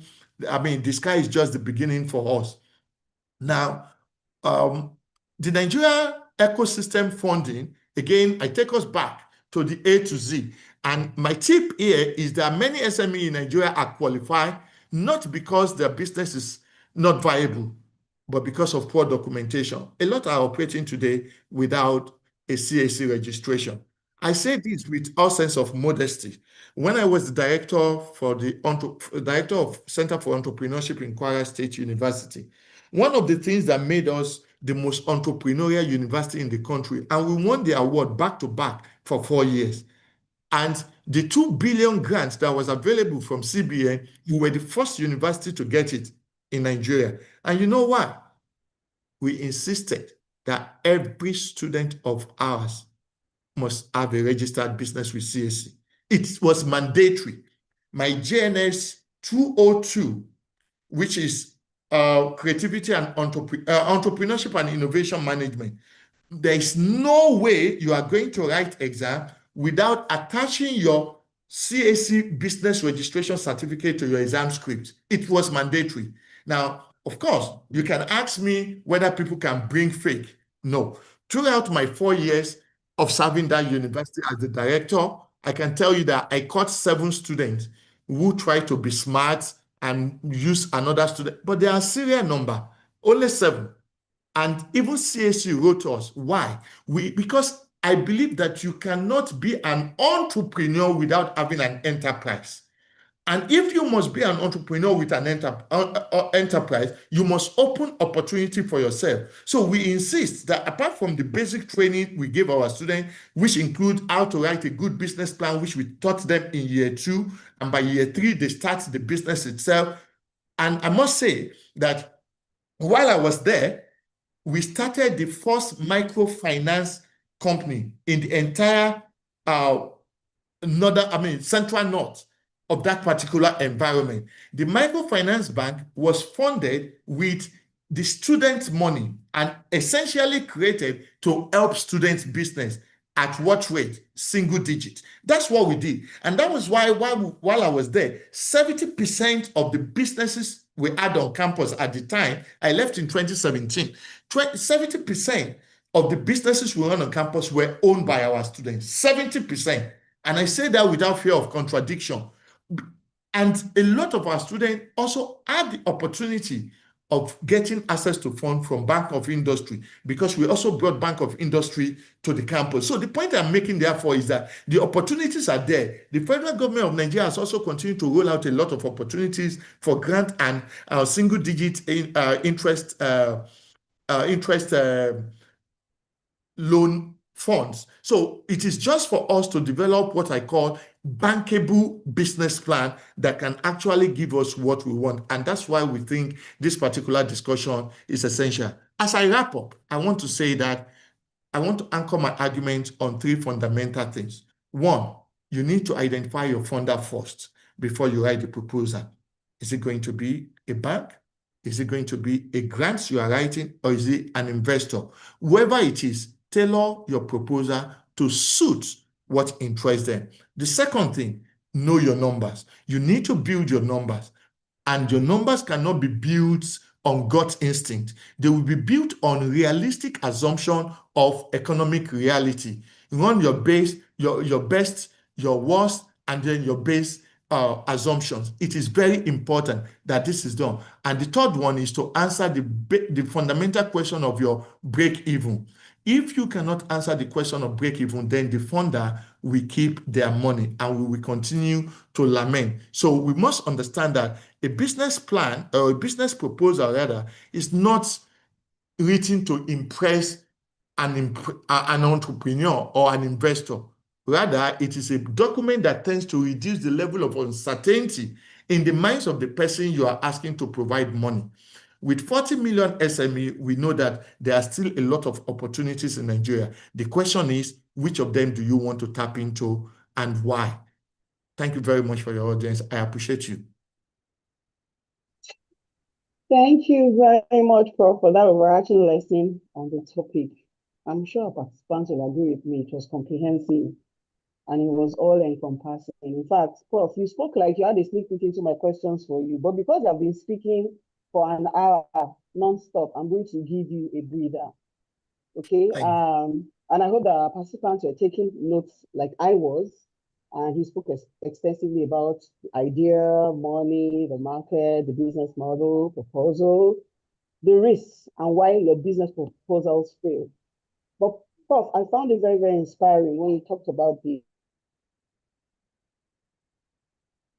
4 good years. That was truly inspiring. When I talk about what? The 4-year government award. You said government awarded your university for 4 years back to back. They gave awards 2 years. That was really, really inspiring. And so participants, you see that we actually brought very seasoned, professional, experienced people, to this business seminar today. I'm the only one allowed to clap. So thank you very much, Prof. I'm going to give you a breather. So we go to our next and final session, which is the panel session. And we have 3 people who will be participating in the panel session. Mr. Fina, please help me unmute them. Our panel session will be discussing practical problems facing business enterprises. And our participants will be Engineer Saeed Balogo, Mrs. Miriam Bolatiwa, and Comrade Abdul Wasil Oweyele.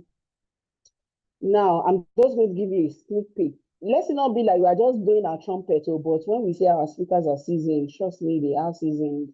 And you've heard from the professor. Yeah, I don't need to say too much about that. You heard how encompassing his session was. So I'm going to talking a bit about Engineer Saeed Balogo. He's a seasoned technology and cybersecurity leader. He has 23 years of experience across Nigeria, the UAE, and Saudi Arabia. He specializes in network architecture, cybersecurity, and digital transformation. He has a BSc in electronics and computer engineering, and he has an executive MBA from Cass Business School, alongside prestigious certifications, including a lifetime emeritus, CISSP, CISM, and PMP.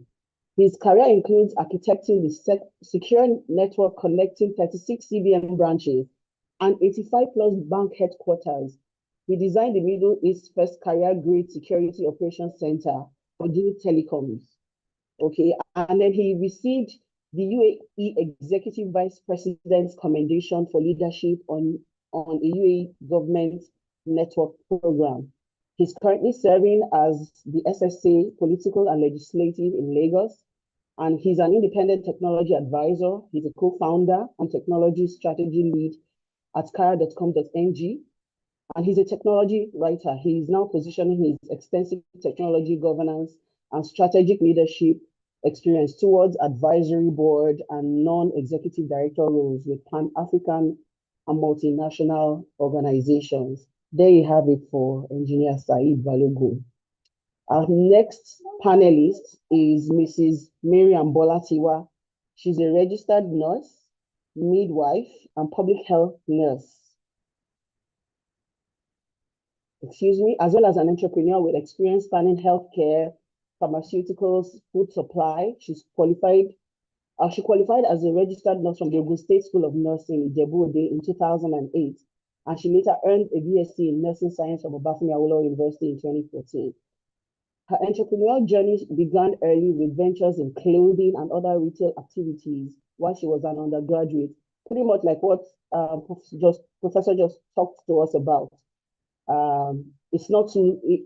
There's gain in starting early.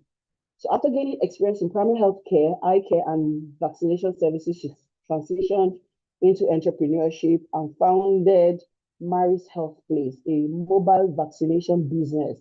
She also works as a product specialist with Philips Pharmaceuticals recently. Most recently, she launched Mary's Healthy Foods, a food supply chain business focused on exporting Nigerian food products internationally. She's a healthcare professional turned serial entrepreneur. Mrs. Bolatiwa demonstrates how professional expertise, business initiative, and willingness to diversify can create opportunities across different sectors. And to our last final panelist, Mr. Abdul Wasil Olugbenga Oyele, is an IT manager with Pusher Mitchell Lawyers Canada. He's a LASU alumni. He studied electronics and computer engineering. He's the founder of Jakonde Estate Online. He's a former personal assistant to Senator Musli Olatunde Obamikoro. He was the 17th Deputy Speaker of LASU SU 2008, and he was the Publicity Secretary of NANS Lagos State Joint Campus Committee 2005 to 2006. So our panelists, if you're ready, we will start. But before we start, our participants, you are going to be muted based on you raising your hand. I'm going to set the ball rolling. I would ask a question, just so that our panelists can warm up.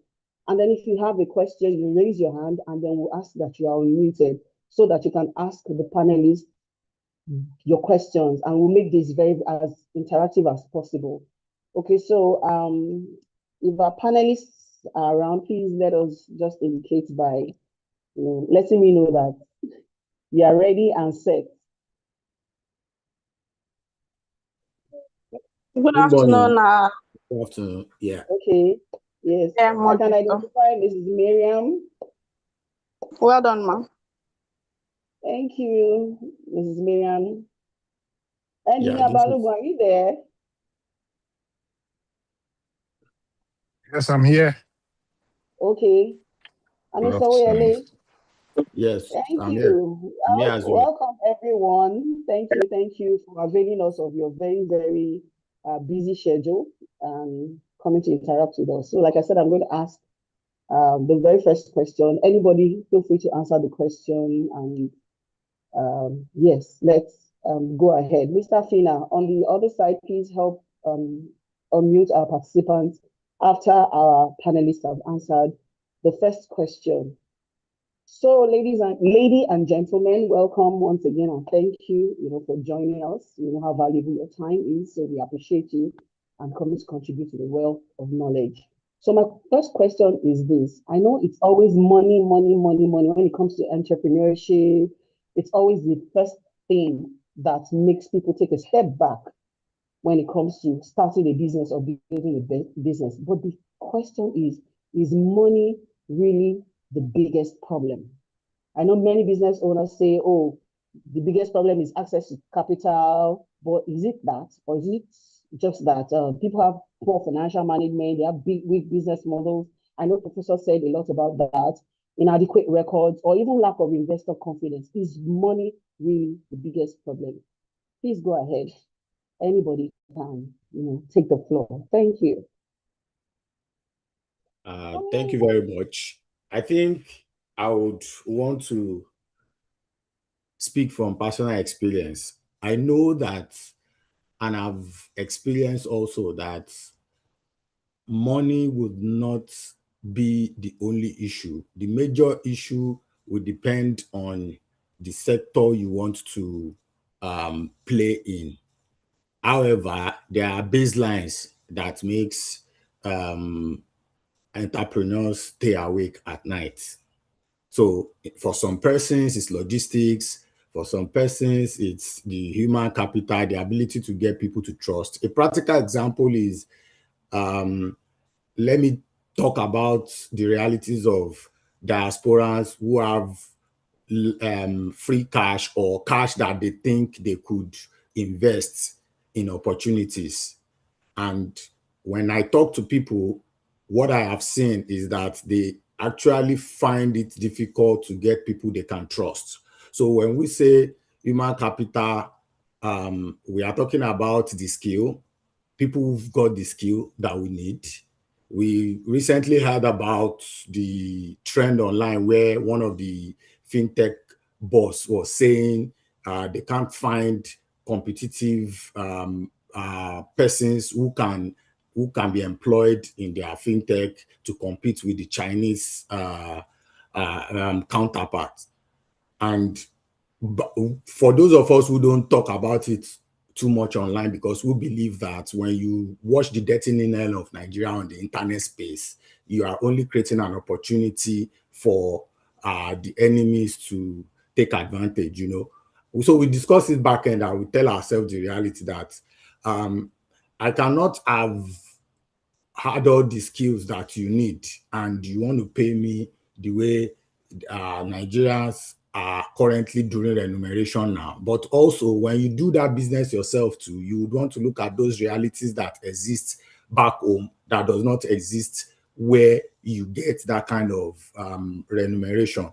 So, however, when I look into the experience I had running Jack on the Estate online, I found people as the major challenge. I have a partnership with someone. When I started it, I have a partnership with someone who still lives in Jack on the Estate where we both grew up. I was living in Agbara and I was thinking of setting up a social network for the community where people can get information, connect with other persons who have lived there before but have online presence, and also get a business registry or directory for people who live in the community, such that I can live abroad and need a plumber for my house or the house my grandparents or parents live, and I don't have to worry. I can just go on the website, search for plumber, and see different contacts and reviews, and then choose the one to work with.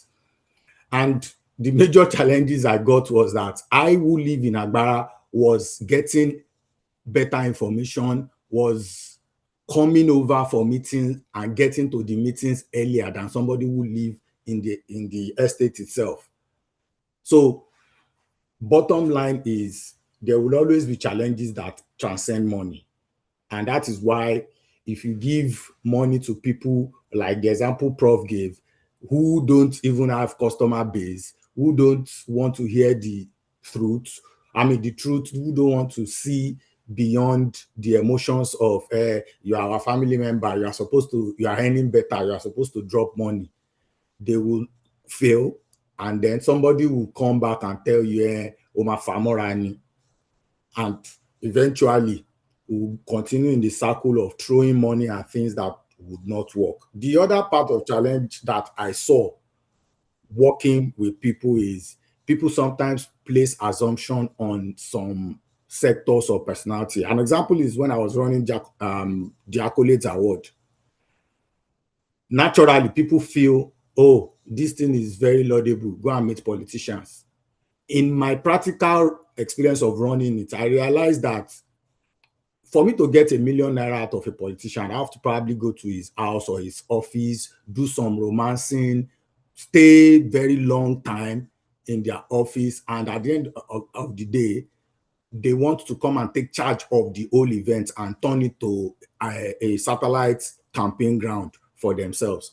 However, if I have 6-month conversation with somebody who lives abroad, I'll get that same amount without having to go spend all of those energy and romancing, So what I saw was that sometimes we assume that there is money in some areas where there is not, or we put trust in areas where trust should not be invested in. And that alone created a lot of disappointment. I saw it on the faces of members of the committee, the volunteers of the Accolades Award, a lot of disappointment. You walking into a place, and after several visits and several hours of waiting, the politician hands you 100,000 naira and somebody is mad in the team. And I'll be like, oh, so you feel these people would give you all of the money you need?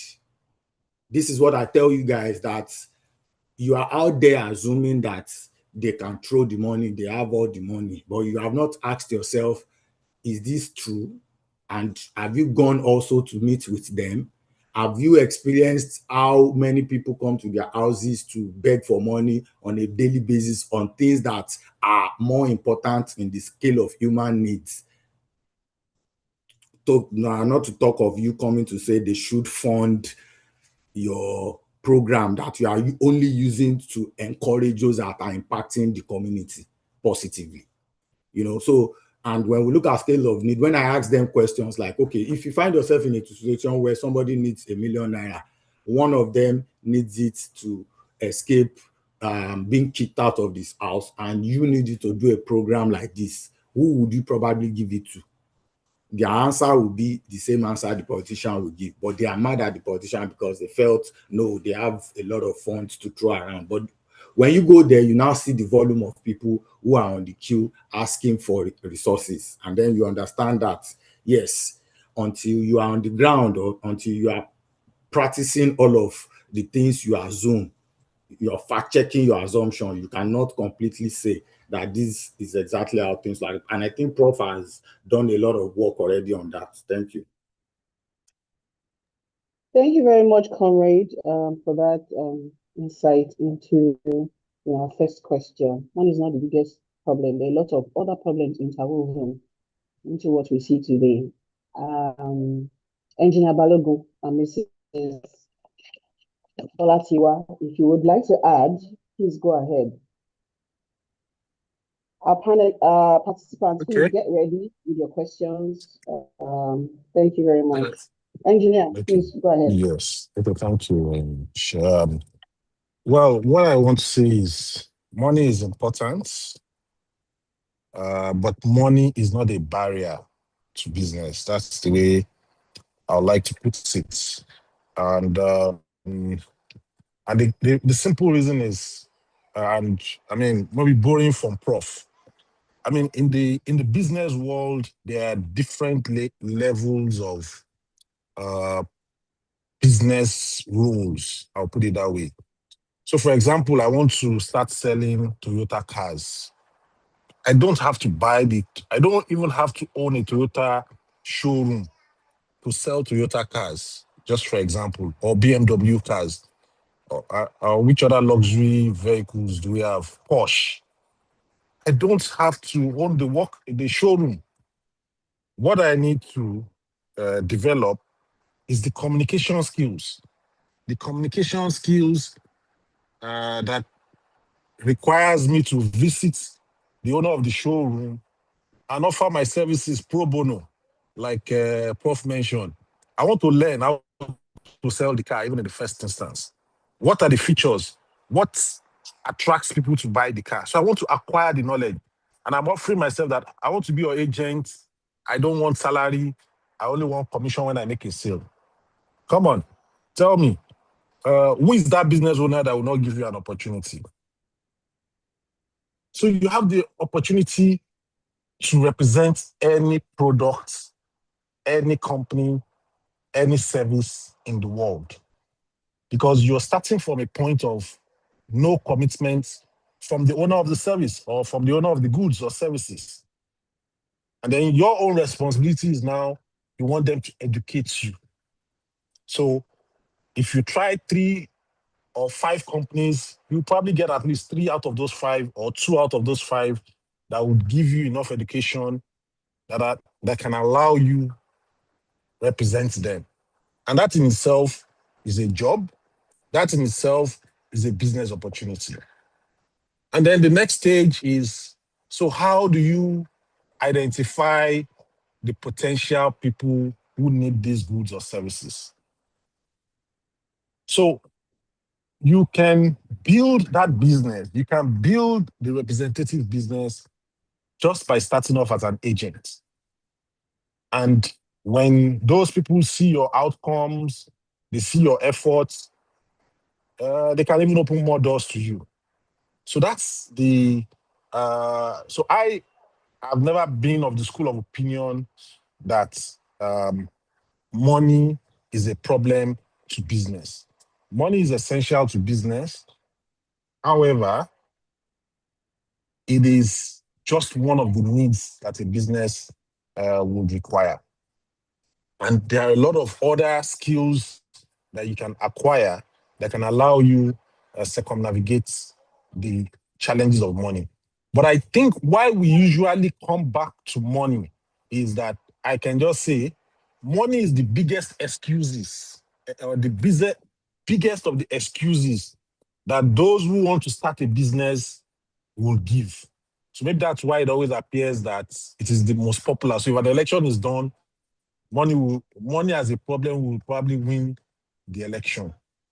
But in the reality, the real challenge of, if I give an example of my first, let me say my first solo business. My first solo business was when I was in secondary school and I had to sell, I wanted to sell M&K, Go-Go, these chocolate sweets in school, you know. All I needed to do was open my piggy bank. I mean, maybe visitors come, they put some money, yes. But I got the supply for just one day.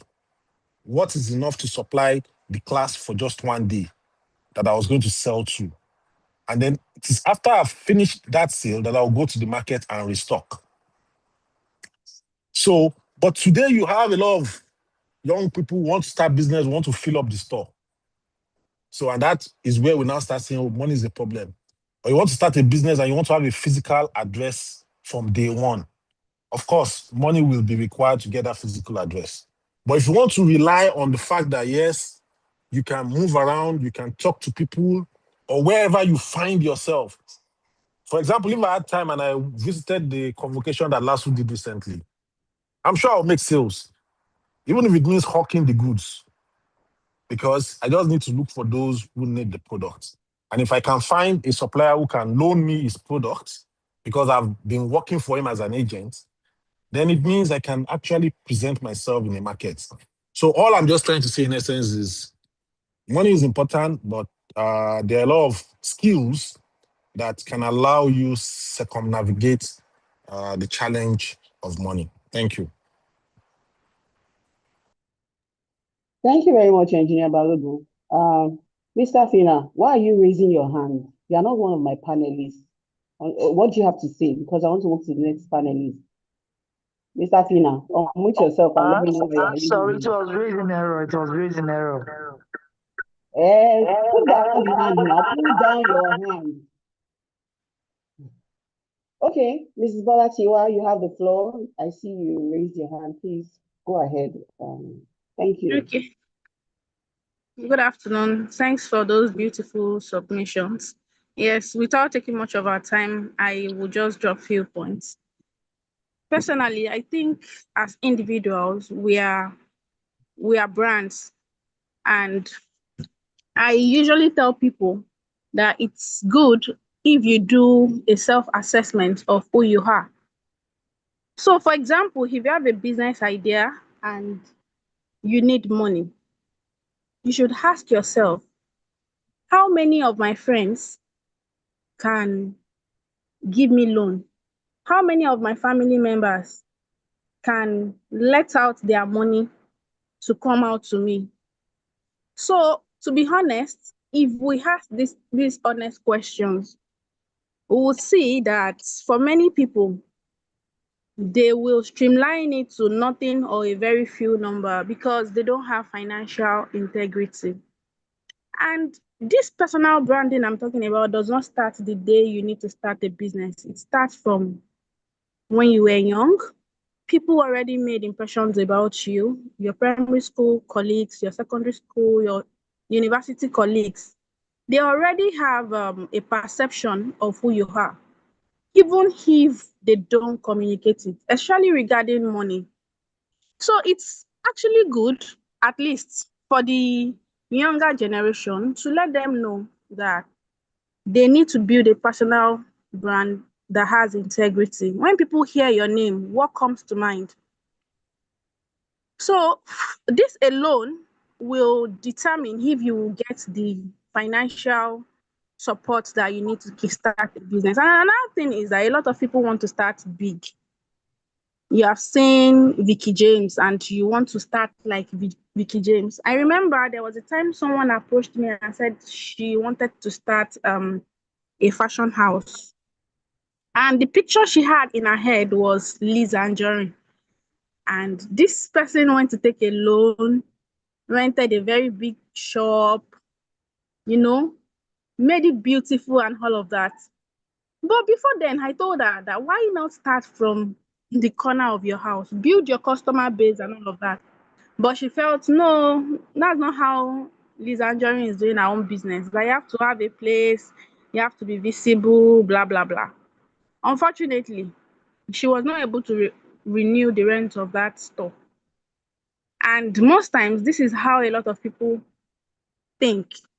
To even make the matter worse, she did not learn the art of making those ready to wear clothes she wanted to sell.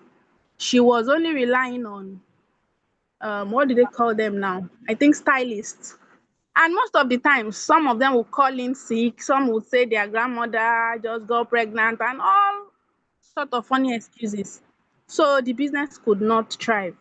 So my personal opinion is that it's good to start anyhow. Start small if you have to and build on it. And of course, we have to have a personal brand that people can trust. Not everybody will believe in your vision, not everybody will see what you're seeing, but at least to an extent, you should have people who will really be willing to have your back and make your dream come true. Yeah. Thank you.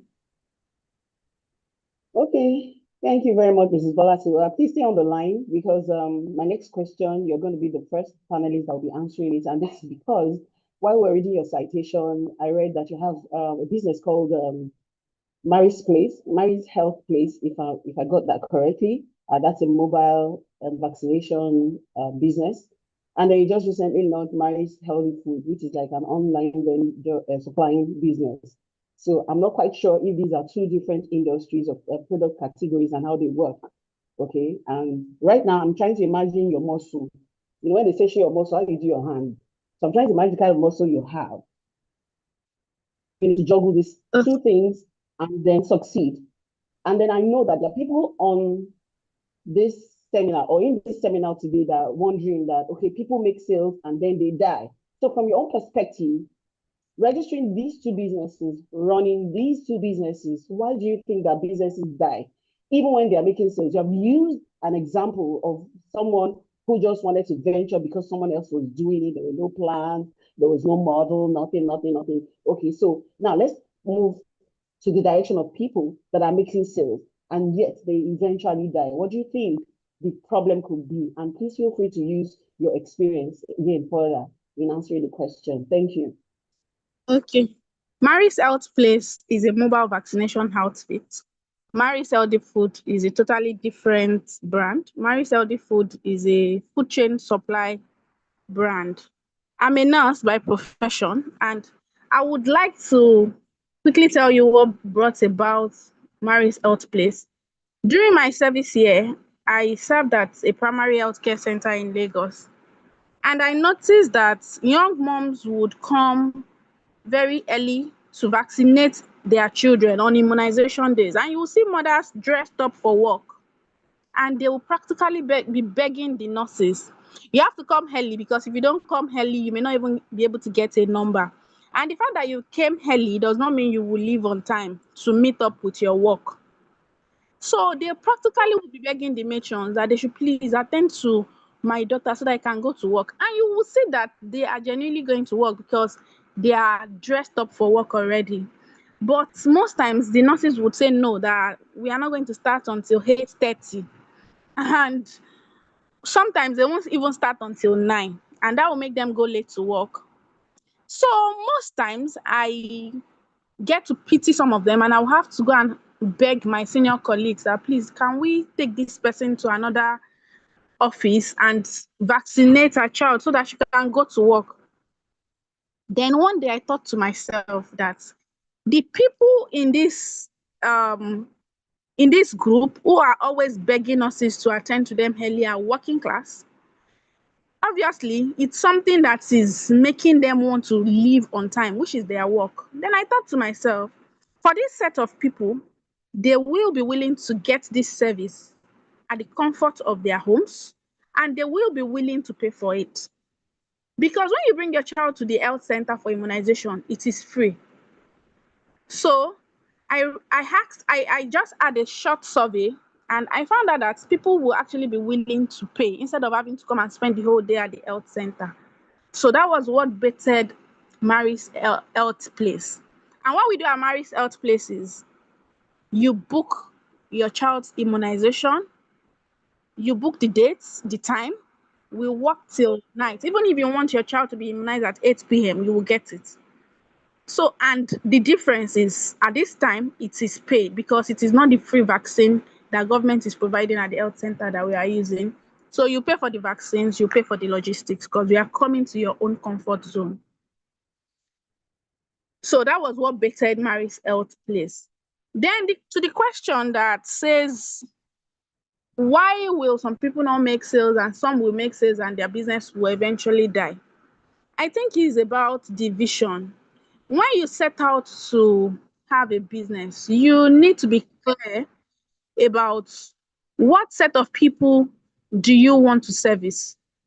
Is it the low class people? Is it the people on the top? Either ways, everybody will make money. And as a business owner, you need to also know that you should not eat your fruits at some point. Sometimes at the early stage, you need to reinvest. You need to plant your fruits again. But that's where many people get it wrong. When they start a business, they want to start living large immediately. Then eventually, they will run down. They may not be able to pay back their loans and all sorts. Then when people take business loans, you have to be calculative. You should not be desperate. You should work with your numbers that, okay, if I take this loan, how much can this money do? Well, for some of us, our hands are even tied around loans. But I don't know if we have I'm saying our hands are tied around loans because I'm a Muslim and I cannot take any loan that has to do with interest. But I know that some people can. And even if you want to do that, you will have to be sure that the money you are taking can bet what will pay the interest you are dipping your hand into. And for the other side, the Muslims, even when you take loans, you still have to pay administrative charges and all of that. So you have to be clear. It's not the number that should push you to take loan. You should be clear that when I take this 10 million naira loan, will the business be able to do a figure that at the end of the day, when I pay back this money, it will be reasonable that I've used this 10 million. But many times people are desperate. They don't get it right. They don't have their numbers clearly, and they struggle to pay back such loans. So these are things that may actually kill a business. And when I'm sure about the group of people you want to serve, if you are selling premium, you have no business putting your eyes on someone whose focus is on the low class. Your prices will be different, your packaging will be different. So you can actually be selling a product for 10 naira, and I will be selling that same product for 15 naira. I don't have to, if I am clear about what I want to do, I understand how I want to deliver it, and I know the people I'm targeting. I'm not selling my product to everybody, unlike you. So at the end of the day, you will do more numbers, I will do less numbers, but at the end of the day, the two of us will still be fine. So you need to be clear. You don't need to, you should not be confused. So these are the few things that I think as an entrepreneur, you need to get right from the get-go. I hope Thank I've you very answered much. your question. Yes, please.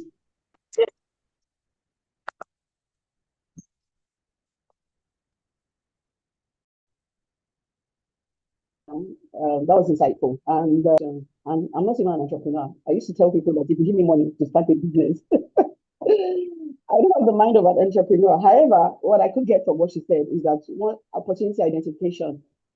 And then there's this thing that Yorubas always say, even though I'm not Yoruba, I hope I'm saying this correctly. You shouldn't, be in that space where what you're selling is what you're eating, unless you know that your profit is large enough to cover the eating that you're eating out of the business. Thank you very much, Madam Bolasiwa. My next question goes to Engineer Saeed Balogo. I know you've worked extensively with, the business. You've held very strong positions. So my question is going to be around regulatory for entrepreneurs. And the question is this: how much of the difficulty facing Nigerian businesses, especially the small ones, how much of this do you think comes from the government policies, regulation, taxation? I know that Prof talked a lot about, him paying tax, registering a business from the start so that he could have, he could have that credibility by the time he was ready to, go full on or head on. And then, of course, there are also issues around multiple levies. And how much of these issues do you think come from the government, and how much is within the entrepreneur's control? Okay, so if I'm to rephrase it, what should the business owner do beyond simply complaining about the government? Okay, so there are policies, there are regulations, there are taxes, there are levies, and all that. If I'm an entrepreneur and you want to advise me beyond all this, what should I do so that I stop complaining about the government? Sir, the floor is yours. Okay, thank you very much. Well, I would not say, businesses should stop complaining about the government. It's everyone's right, to give feedback and lodge complaints. But if I want to just stick on the word business, like Prof has mentioned that, okay, you have multiple levies, you have multiple tax, in quotes, but in the end, what determines a business success, at least, in the Nigerian context, is not these tax policies per se, or the taxation. Because, so if we take a business, for example, let's assume I'm selling phones in Computer Village, okay? And I probably have a shop in Computer Village. What it means is every shop in that Computer Village will face the same levy that I face. So it's not like a discriminatory levy that is being charged against one particular business. we understand the basis. So what it means is you are now in a competitive space. The levies you pay is the same levies your competitors are expected to pay. So what now defines the business is you're in a competitive space and some businesses are going to win over the others if you both adopt, let me say, the same product line, so to say. So and that's where you have, okay, so are you competing on price? So you now start competing on price, you start reducing your price, and then your competitor devise other strategy to make their customers happy without actually, doing significant price reduction. Just like you have in telecom space, you have MTN. We know they're not the cheapest. Brand A will launch a product, brand B will launch its own product, and probably the brand with the highest price is still making the sale. So what that means is beyond price, price is not the only definition of strategy in business. But a lot of people without training will assume that price is the only tool they have to win in the market. So what I see is a lot of people eventually, get shut out of business because A, they did not acquire the requisite training, in that business. Like our nurse and the entrepreneur mentioned that, okay, you want to open a fashion shop. Do you have a clientele? Because maybe you paid let's even assume you paid 2-year rents. If you don't build enough clientele that will give you enough space, enough revenue and margins to cover your next renewal, it automatically means you're out of business. So these fundamental errors, I will use the word, are the reasons why businesses fail. So if I share my own experience when I set up kara.com.ng, at the point, yes, I'm in e-commerce, Jumia is in e-commerce, Konga is in e-commerce. But Jumia has raised, several millions of dollars, and Konga has raised several millions of dollars. So the question is, if we're competing for, say, Google advert space or Facebook advert space, is my budget supposed to be the same as their budget? So these are questions, everyone have to answer. Their target audience, does it have to be the same as my target audience? And, for maybe 2 years, I was busy chasing their audience until I got my fingers burnt, dollars burnt. And I had to also ask myself a question, can you even chase them in that space? And then we have to re-strategize to look for other means of attracting online customers, different from the ways, the very big players in the market are doing theirs. And ever since we did that, at least we've been, on a break-even point rather than going deep into the ocean. I know a couple of stores that we were competing together then, competing for advert space, advert budgets.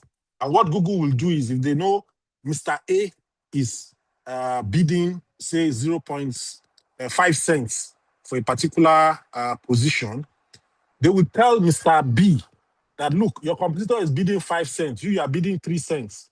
You will not show in our advert, you'll be forced to increase your money maybe to 6 cents. And then your competitor will know that, they've outbid me, it's now 6 cents. You will offer 7 cents. And then eventually you just see that you are burnt out. So we had to leave that space for them that, look, the big boys, keep spending your money on Google Adverts. We are going to look for other means to source for our customers. So you also need to develop what we call adaptability skills. So when you have these things, so if the government is putting a levy, it's like the transport. In the bus stops, the Agbero, the unions, they will collect money. But what does the transporter do? Will he say, okay, I will fix my rates based on my conscience or based on my personal preferences? No, he will fix his rates based on the price of petrol, based on the cost of spare parts, based on the cost he's going to incur in the motor parks, and other factors that are related to his business. So when we take other factors that are related into our business and understand that business is about building long-term sustainability rather than quick wins, then you will not underprice yourself and you will evolve other strategies that make businesses successful, like adaptability, customer care, customer satisfaction, and all other things that evolve around a successful business. So, I mean, the lesson for me to, or the message to me to entrepreneurs is we need to study our space, adapt to the environment, and play a competitive game that is sustainable. Thank you. Thank you very, very much. Adapt, adapt, adapt. Okay, regardless of how stifling it might be, we need to adapt. And engineer has given us personal experiences that, you know, points to how adaptation helps. Thank you very much, sir. I don't know why our participants are not asking questions. Guys, what's happening? Please ask questions. These people are here for you. Please ask questions. Okay. And if you don't have any other questions, we'll bring it means that you are full, you have shop and belly full. Okay, so even the things that have not been said, you already understand it. Like they will say it's half talk that you talk to Omoluabi and everything will just become one. Yeah, interpret that however you deem fit. My next question is going to the comrade Oyele. Okay, I know that engineers spoke about, pricing and, how a brand can actually be doing well, even despite the fact that they have the, biggest price. But then now we have these SMEs, these entrepreneurs that are just starting on, on a very small scale. At what point do you think that, I mean, Mrs. Bola Tiwash talked about people eating from, their businesses. And then at some point you're like, okay, maybe I should increase the price. That should cover. But then again, we know that that can be a disaster. But so the question is, at what point does increasing your price become a threat to your own competitiveness? Comrade Oyele. So at what point can I increase my price and then you're telling me that this is a warning, you're becoming a threat to your own competitiveness? Please take the floor, sir. Thank you. Yes. In my experience, there are different factors that affect pricing. And I would cite a relatable scenario that we all can relate with easily. One of which is the impact of the current Iran-US-Israel war on crude oil.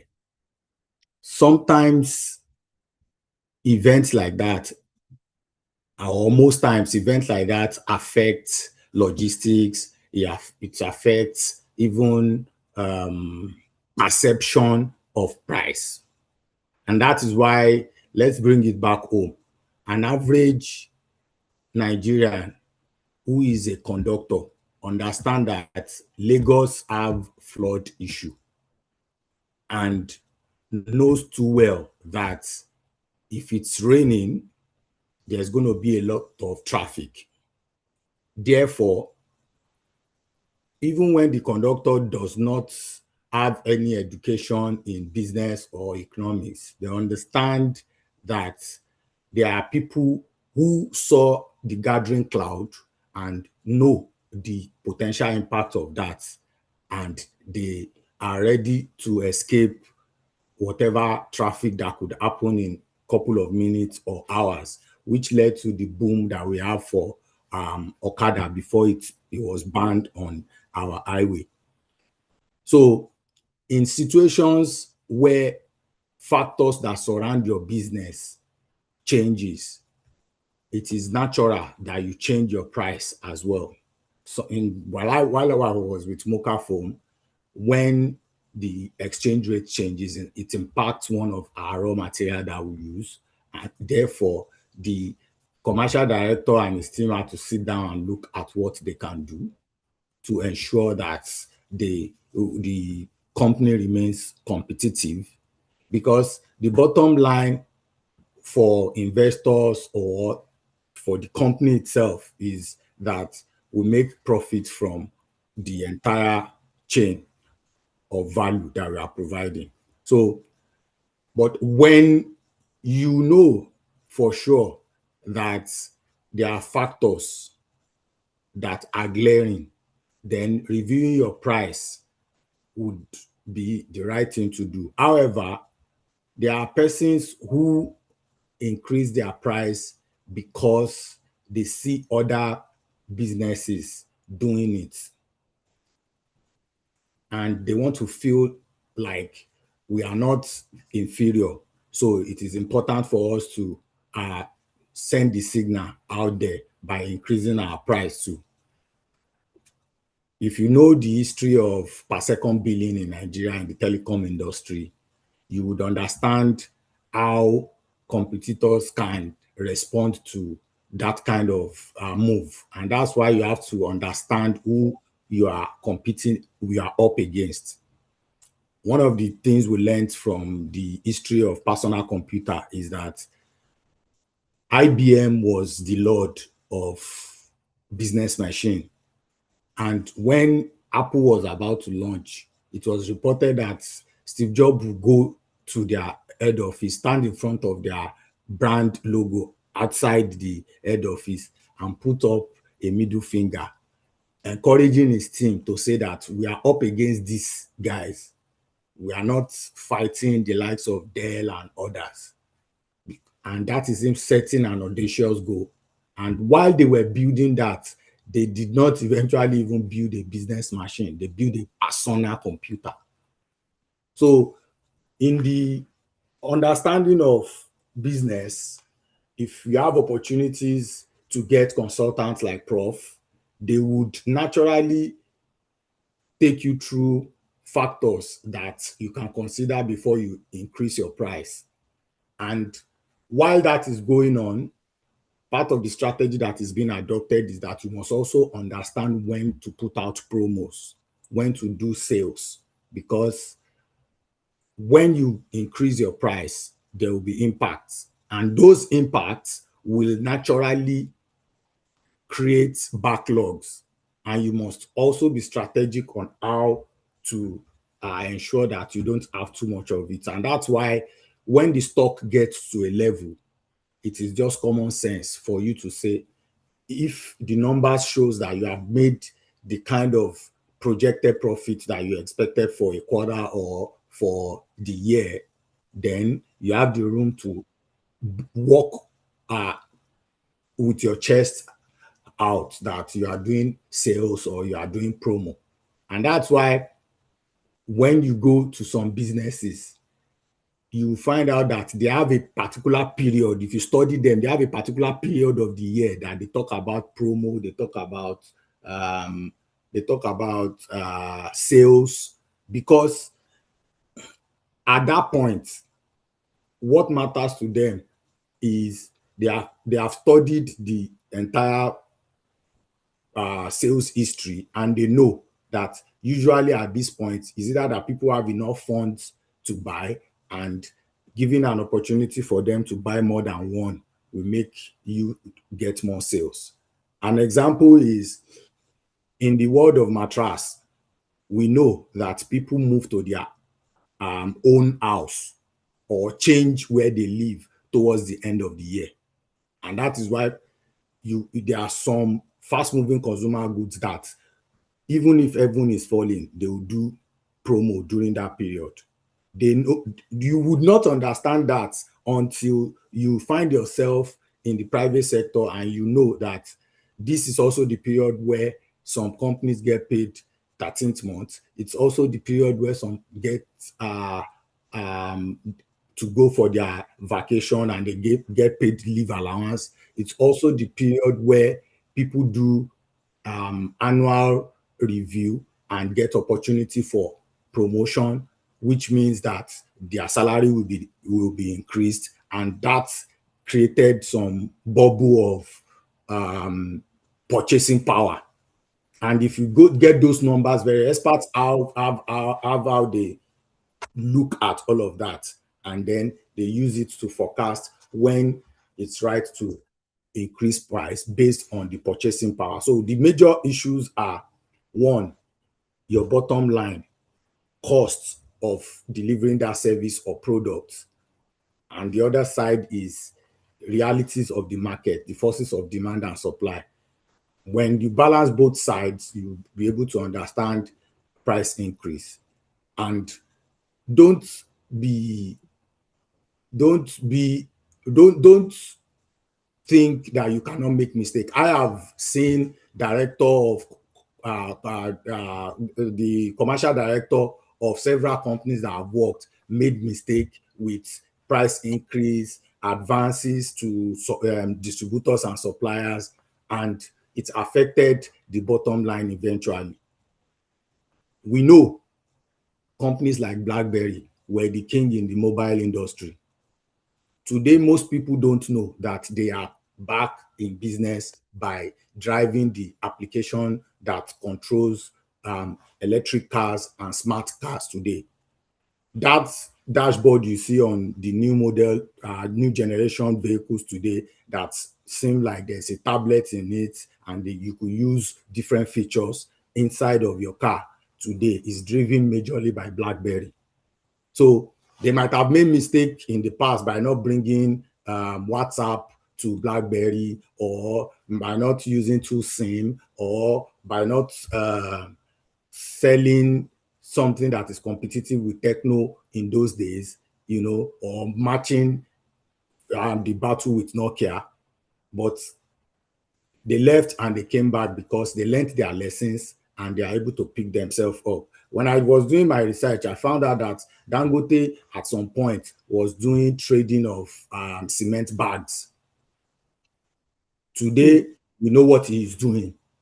So people who are into business have that gut of, they are not afraid to fail. And if you study the market, you see that prices go up and come down based on different reasons. People, for instance, Apple is releasing a foldable version of Apple now, and people are already saying, oh, if it costs more than what they anticipate, they probably won't buy it. And some people who value their eyes are already saying, I don't want to leave the iOS environment, and whatever it costs, I'm going to get a foldable iPhone because I know that they will give me the same kind of value in terms of security and operating system familiarity, experience that I've had with the Pro Max and the other versions. So, however, when you are doing your price increase, you have to know the numbers very well, and so that you don't drive yourself out of the market. We know very too well those who drove themselves out of the market because of pricing. That they will come back depends on what they wish to do going forward. Are they learning from it? Are they looking beyond their mistake and accepting? For instance, I read a book about the CEO of Nokia during the period that they made the loss, they lost the grip on African market, and he still insists that they didn't do anything wrong. And probably that's driven by some experts or data or for some things. But for you who look from outside, you might probably think, no, they didn't provide us 2SIM when we needed it. They didn't give us access to other price value that Techno and all those itel or 3SIM phones that came in that generation that made a lot of noise were giving us. But here we are. Motorola is back. And we know that they were the one who chased Motorola out of the Nigerian markets, you know. So sometimes you lose market in some areas and you gain it in some areas. If you increase your price today, you might gain confidence of those people who have the psychology of quality things are expensive. And you might lose those who buy from you because it fits their budget. So you have to be strategic about it. It's not emotion. It's not trend tag along. It's not we've been selling for this amount for a long time. The question is it justified? Do we really want to do this? And are we in the right position to make this price change and remain competitive? Thank you. Thank you very much, Comrade Oyele, for that insightful contribution. If I hear you correctly, when it comes to pricing, you have to have foresight, you have to know the numbers, and pricing is a very strategic thing. Thank you very much for reminding us about that. Thank you very much, my panelists. I would have loved for us to go on and on and on. I'm sure that from the small interaction you've heard, I like to talk and I like to hear people talk too. So I like feedback. I like people. I like hearing people who are very knowledgeable speak about their experience and their profession. But I would like to thank you for your participation. Your contributions have been very, very immense, and we do not take your presence here for granted. Thank you very much. I would like to take one last thing now because we're running out of time and we'll be closing very soon. So the representative of Ethica MFB is going to give us a short presentation. It's still on the reason why we are here today. Business seminar. That's basic things we also need to know about financing, banking, as entrepreneurs with different bodies. And so this presentation will be taken by Mr. Abdul Rashid Mohammed. If you're here, please signify and take the floor. Thank you very much. Mr. Abdul Rashid, are you there?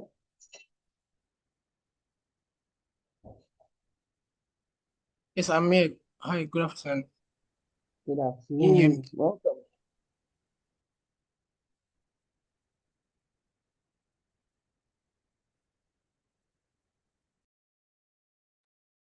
Mr. Mohammed, you're muted. Please, can you unmute yourself and go ahead with your presentation? Thank you.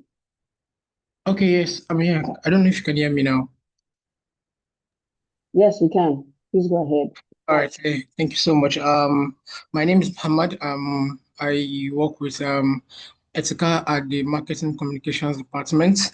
Ethica is a non-interest digital bank committed to offering secure and seamless payment solution. We're the first of its kind in the country and by extension sub-Saharan Africa. And we're licensed by the Central Bank of Nigeria and insured by the NDIC. We have our license as a microfinance bank license. And like I mentioned, we are the first non-interest digital bank in Nigeria and by extension sub-Saharan Africa. What makes us unique and what makes us different is you agree with me that we have a lot of non-interest banks in Nigeria. We have the likes of Jais, we have the likes of Taj, we have the likes of Lotus, Alternative Bank, SunTrust, and the likes like that.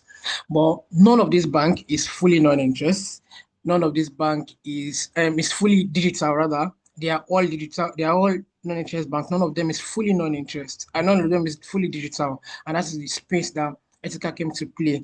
So Ethica is playing as a non-interest bank, but fully digital, because you agree with me also that a lot of Nigerians today would use most of the digital banks that you have, the number of digital banks that we have currently. A lot of Nigerians align more with digital banks lately than the conventional banks. And that is why our own leadership has identified that void to say that amongst the digital banks that we have, we should also have a fully non-interest bank that also aligns with values of individuals that want to stick to the non-interest financing model or banking model, as the case may be.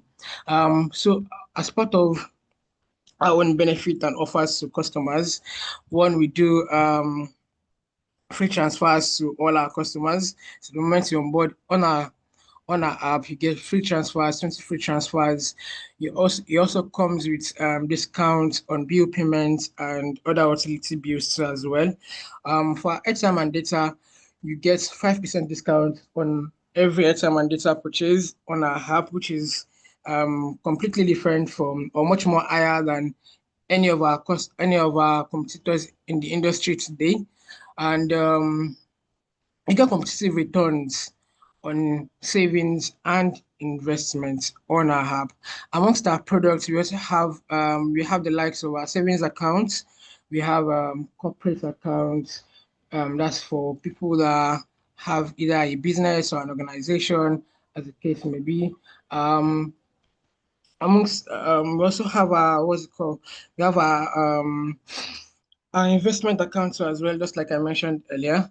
And we also have a kids account for the younger generation too as well. And some of these accounts are also established based on several non-interest financing models, such that customers not just save or invest, they also enjoy the benefits that comes with it as well. So for instance, our savings account is based on a particular non-interest financing model called Mudoroba, which also allows customers to be able to get returns on savings monthly, depending on the amounts that customers are able to save in their accounts every month, and also detailed to every other account as well, from our SME accounts to the corporate account and the kids accounts too as well.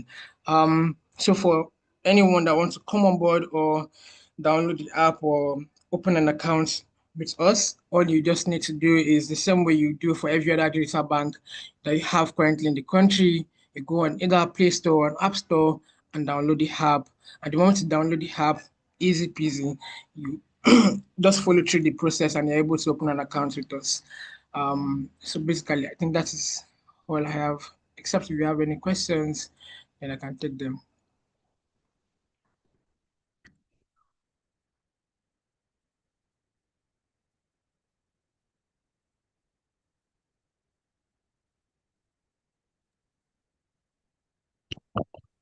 Hello, Mr. Muhammad. I have a Yes, I can question hear for you. him. Yes, Okay. I'm here. I'm here. I'm here. Okay. Someone has a question for you. Thank you. Yeah, do you have products for persons in diaspora for investments? Yes, absolutely. So on our app currently, anyone that has a NIN or a BVN can create an account on the app as we speak. So the moment you can create an account on the app, there is nothing that you cannot do. You can save, you can invest, you can do anything on the app. Okay. The other one is kids. Yeah. While I was working with Guarantee Trust Bank, one of the things I noticed was that they had the GT Kids, a form of savings scheme or some of sorts, or what we call piggy bank for kids, And I think as we go into the world of technology, it is also important that we consider that our financial awareness for our children should also be brought into the digital space, and that's taking me to the question, what are you currently doing about that? And specifically on the areas of allowing these kids to be able to see what they have there and watch it grow. I'll give you a personal experience. Currently, my kids have a scheme we run in the house that if you do your chores for the week, you get $1 per day, which is $5 for the whole week.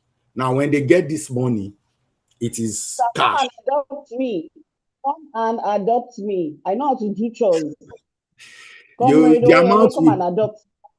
The amount we pay, you would probably not want to earn that amount because it looks like no money to you. So let me be the judge of that, but please continue, sir.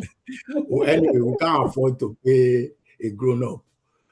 The other thing is, I now started looking beyond them having it as cash, because in the beginning, I want them to see the money, to have a connection with it and watch it grow. Later, I found out that I'm dealing with a digital generation, and thought came into my mind. And that's why I'm asking this question this period, that do we have solutions like that? It's easy for us to do parental control on it. They can actually log in, they cannot withdraw, but they can watch it grow. And if they wish to invest, or the system can prompt them to invest what they have and watch it also grow. Because what I noticed is that their generation now have access to see a whole lot of stuff, and they are very much in a hurry to make money. And we that complain about the Gen Zs and the coming generation are not looking at opportunities for them. We want them to wait till they get to that age. And then we now start telling them it's a long journey to $1 billion or $1 billion. at least someone who has seen a 10 naira grow between age of 5 or 4 or 3 to the age of 12 would understand that you cannot build wealth overnight easily than us sitting the person down and trying to explain it, because they would have walked through the process themselves. And exactly that is why sometimes when they say, the money they have, they want to buy something. When I tell them how much they sell those things, they'll be like, I don't have enough money yet. And that's because they have money that is their own. Imagine what will happen if they can see how long it takes for them to build from their small hundreds to thousands and to millions. It will naturally train their ability to grow patience and wait for things to happen in the future. So I'm not sure if this exists, but I just wanted to ask and probably suggest that we should start considering something in that line for their generation. All right, thank you so much. So I mentioned earlier that part of our product in the pipeline, although it has not launched yet, is the Kids account, right? Currently, the way it is structured or the design of the Kids account is that the Kids account is connected to a sole administrator. The administrator is either a guardian or a parent or somebody that is directly in charge of that particular child, such that the guardian or whoever it is can also set a limit, a spending limit, a withdrawal limit, whatever it is on that particular account. So for instance, if you have a kid in school, for instance, and you've given a particular limit of you can't spend more than, say, maybe 10,000 naira per day or something. The moment he exceeds that amount, or maybe either per day or per month, he needs to request an authorization from the administrator before it can also proceed with another transaction on the app as well. So this is things that is currently in the pipeline, so in the design for the kids accounts as well. And I mentioned earlier that the kids account is also based on a non-interest financial model called Mudoroba, which also allows that the moment you are saving whatever amount of funds in the account for your child or for the kid, as the case may be, every month there is a returns that comes in on that particular amount. So you are rest assured that yes, you are saving, but you're also getting more value from the money that you're also saving so as well. It's not just a random savings. So yes, definitely your suggestion is valid and is also in our pipeline so as well. We'll be launching that anytime soon. Yeah. Any other question? I don't know Thank if I you very much, answered all. Mr. Mohammed. Do you have any participants? Do you have questions for Mr. Mohammed?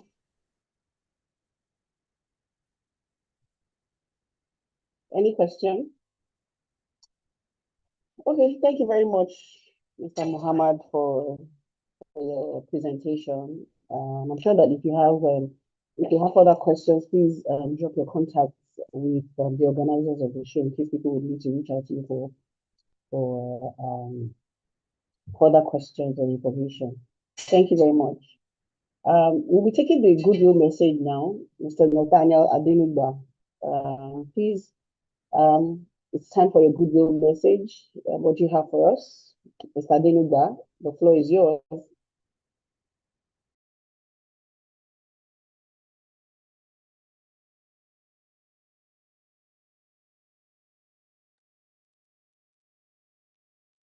Is Mr. Adenugba in the house? You have the floor, please.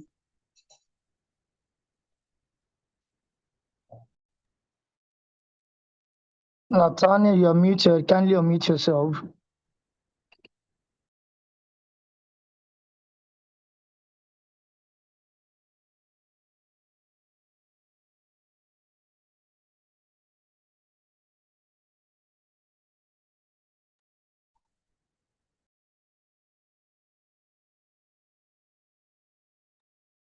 Okay, Mr. Fina, let's get right on with it. We can take the vote of thanks now. It's been a long day, so if you please take the vote of thanks. Thank you. Well, thank you, Dame, for that wonderful moderation. I want to say a big thank you to, firstly, our chairperson for taking her time. She's a very busy person, and she has been very supportive from the word go. When I was elected as national president, she will offer a word of advice, financial support. She has always been there. In fact, she had another engagement today, but she promised to be around with us, and here we have her. Say a big thank you to Magistrate Adekeju. She's our senior of 1986 sets. God will always be your strength.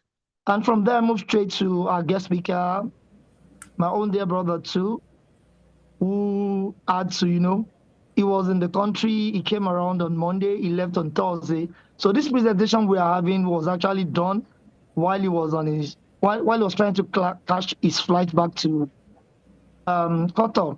So I want to say big thanks to him for always, rendering that pro bono service to us anytime we call on him.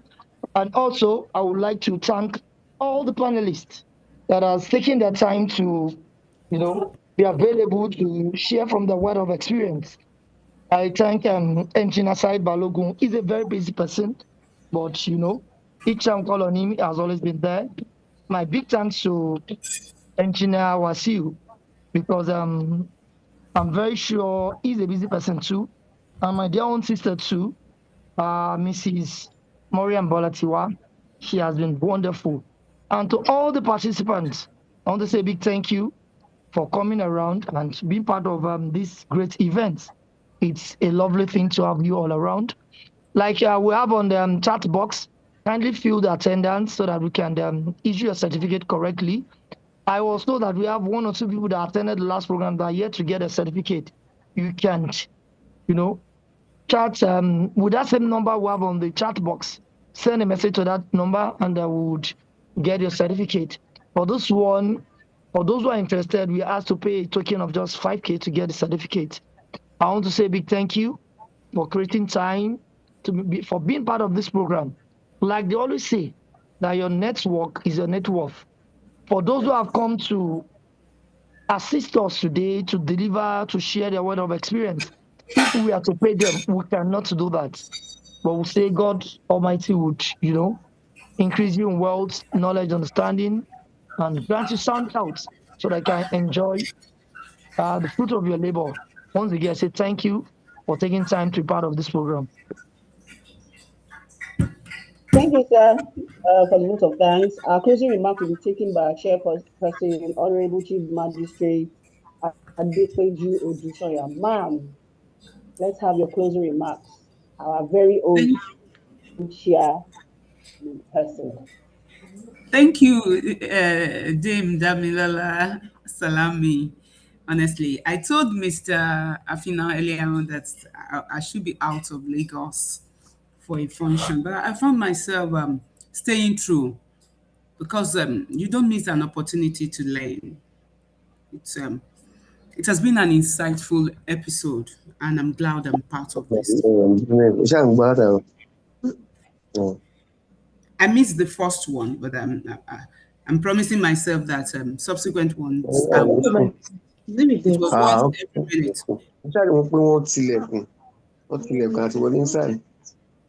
Mr. Daudu, please mute yourself. Thank you. I want to say thank you on behalf of the organizer once again for everyone that has been part of this. Thank you to Mr. Afino, our Presti. I call him Presti. This is worth commending, honestly. And at the end of the day, we hope that it will be of benefit to all. The whole essence of putting this together is to enlighten ourselves, and then I'm hoping that people will benefit from it, even financial wise. So I'm saying thank you on behalf of the organizer, and I'm glad I'm part of this. And thank you to those that stayed on from the beginning to the end. God bless us all. Thank you very much, ma'am. Thank you, everyone, to our distinguished speakers, panelists, participants. My participants that refuse to ask questions, I still acknowledge you, our partners, and everyone who contributed to the success of this seminar 2.0. We hope that the insights and practical knowledge and connections gained today will inspire you to build stronger and more viable and sustainable businesses. Thank you for being a part of this Business Seminar 2.0, and we wish you every success in your entrepreneurial journey. I am signing out. Thank you, everyone, for participating. Our special guest of honor, I love you, everyone. Bye. See you in the next one. Bye, everyone. Thank you, Dean. Yes. Bye.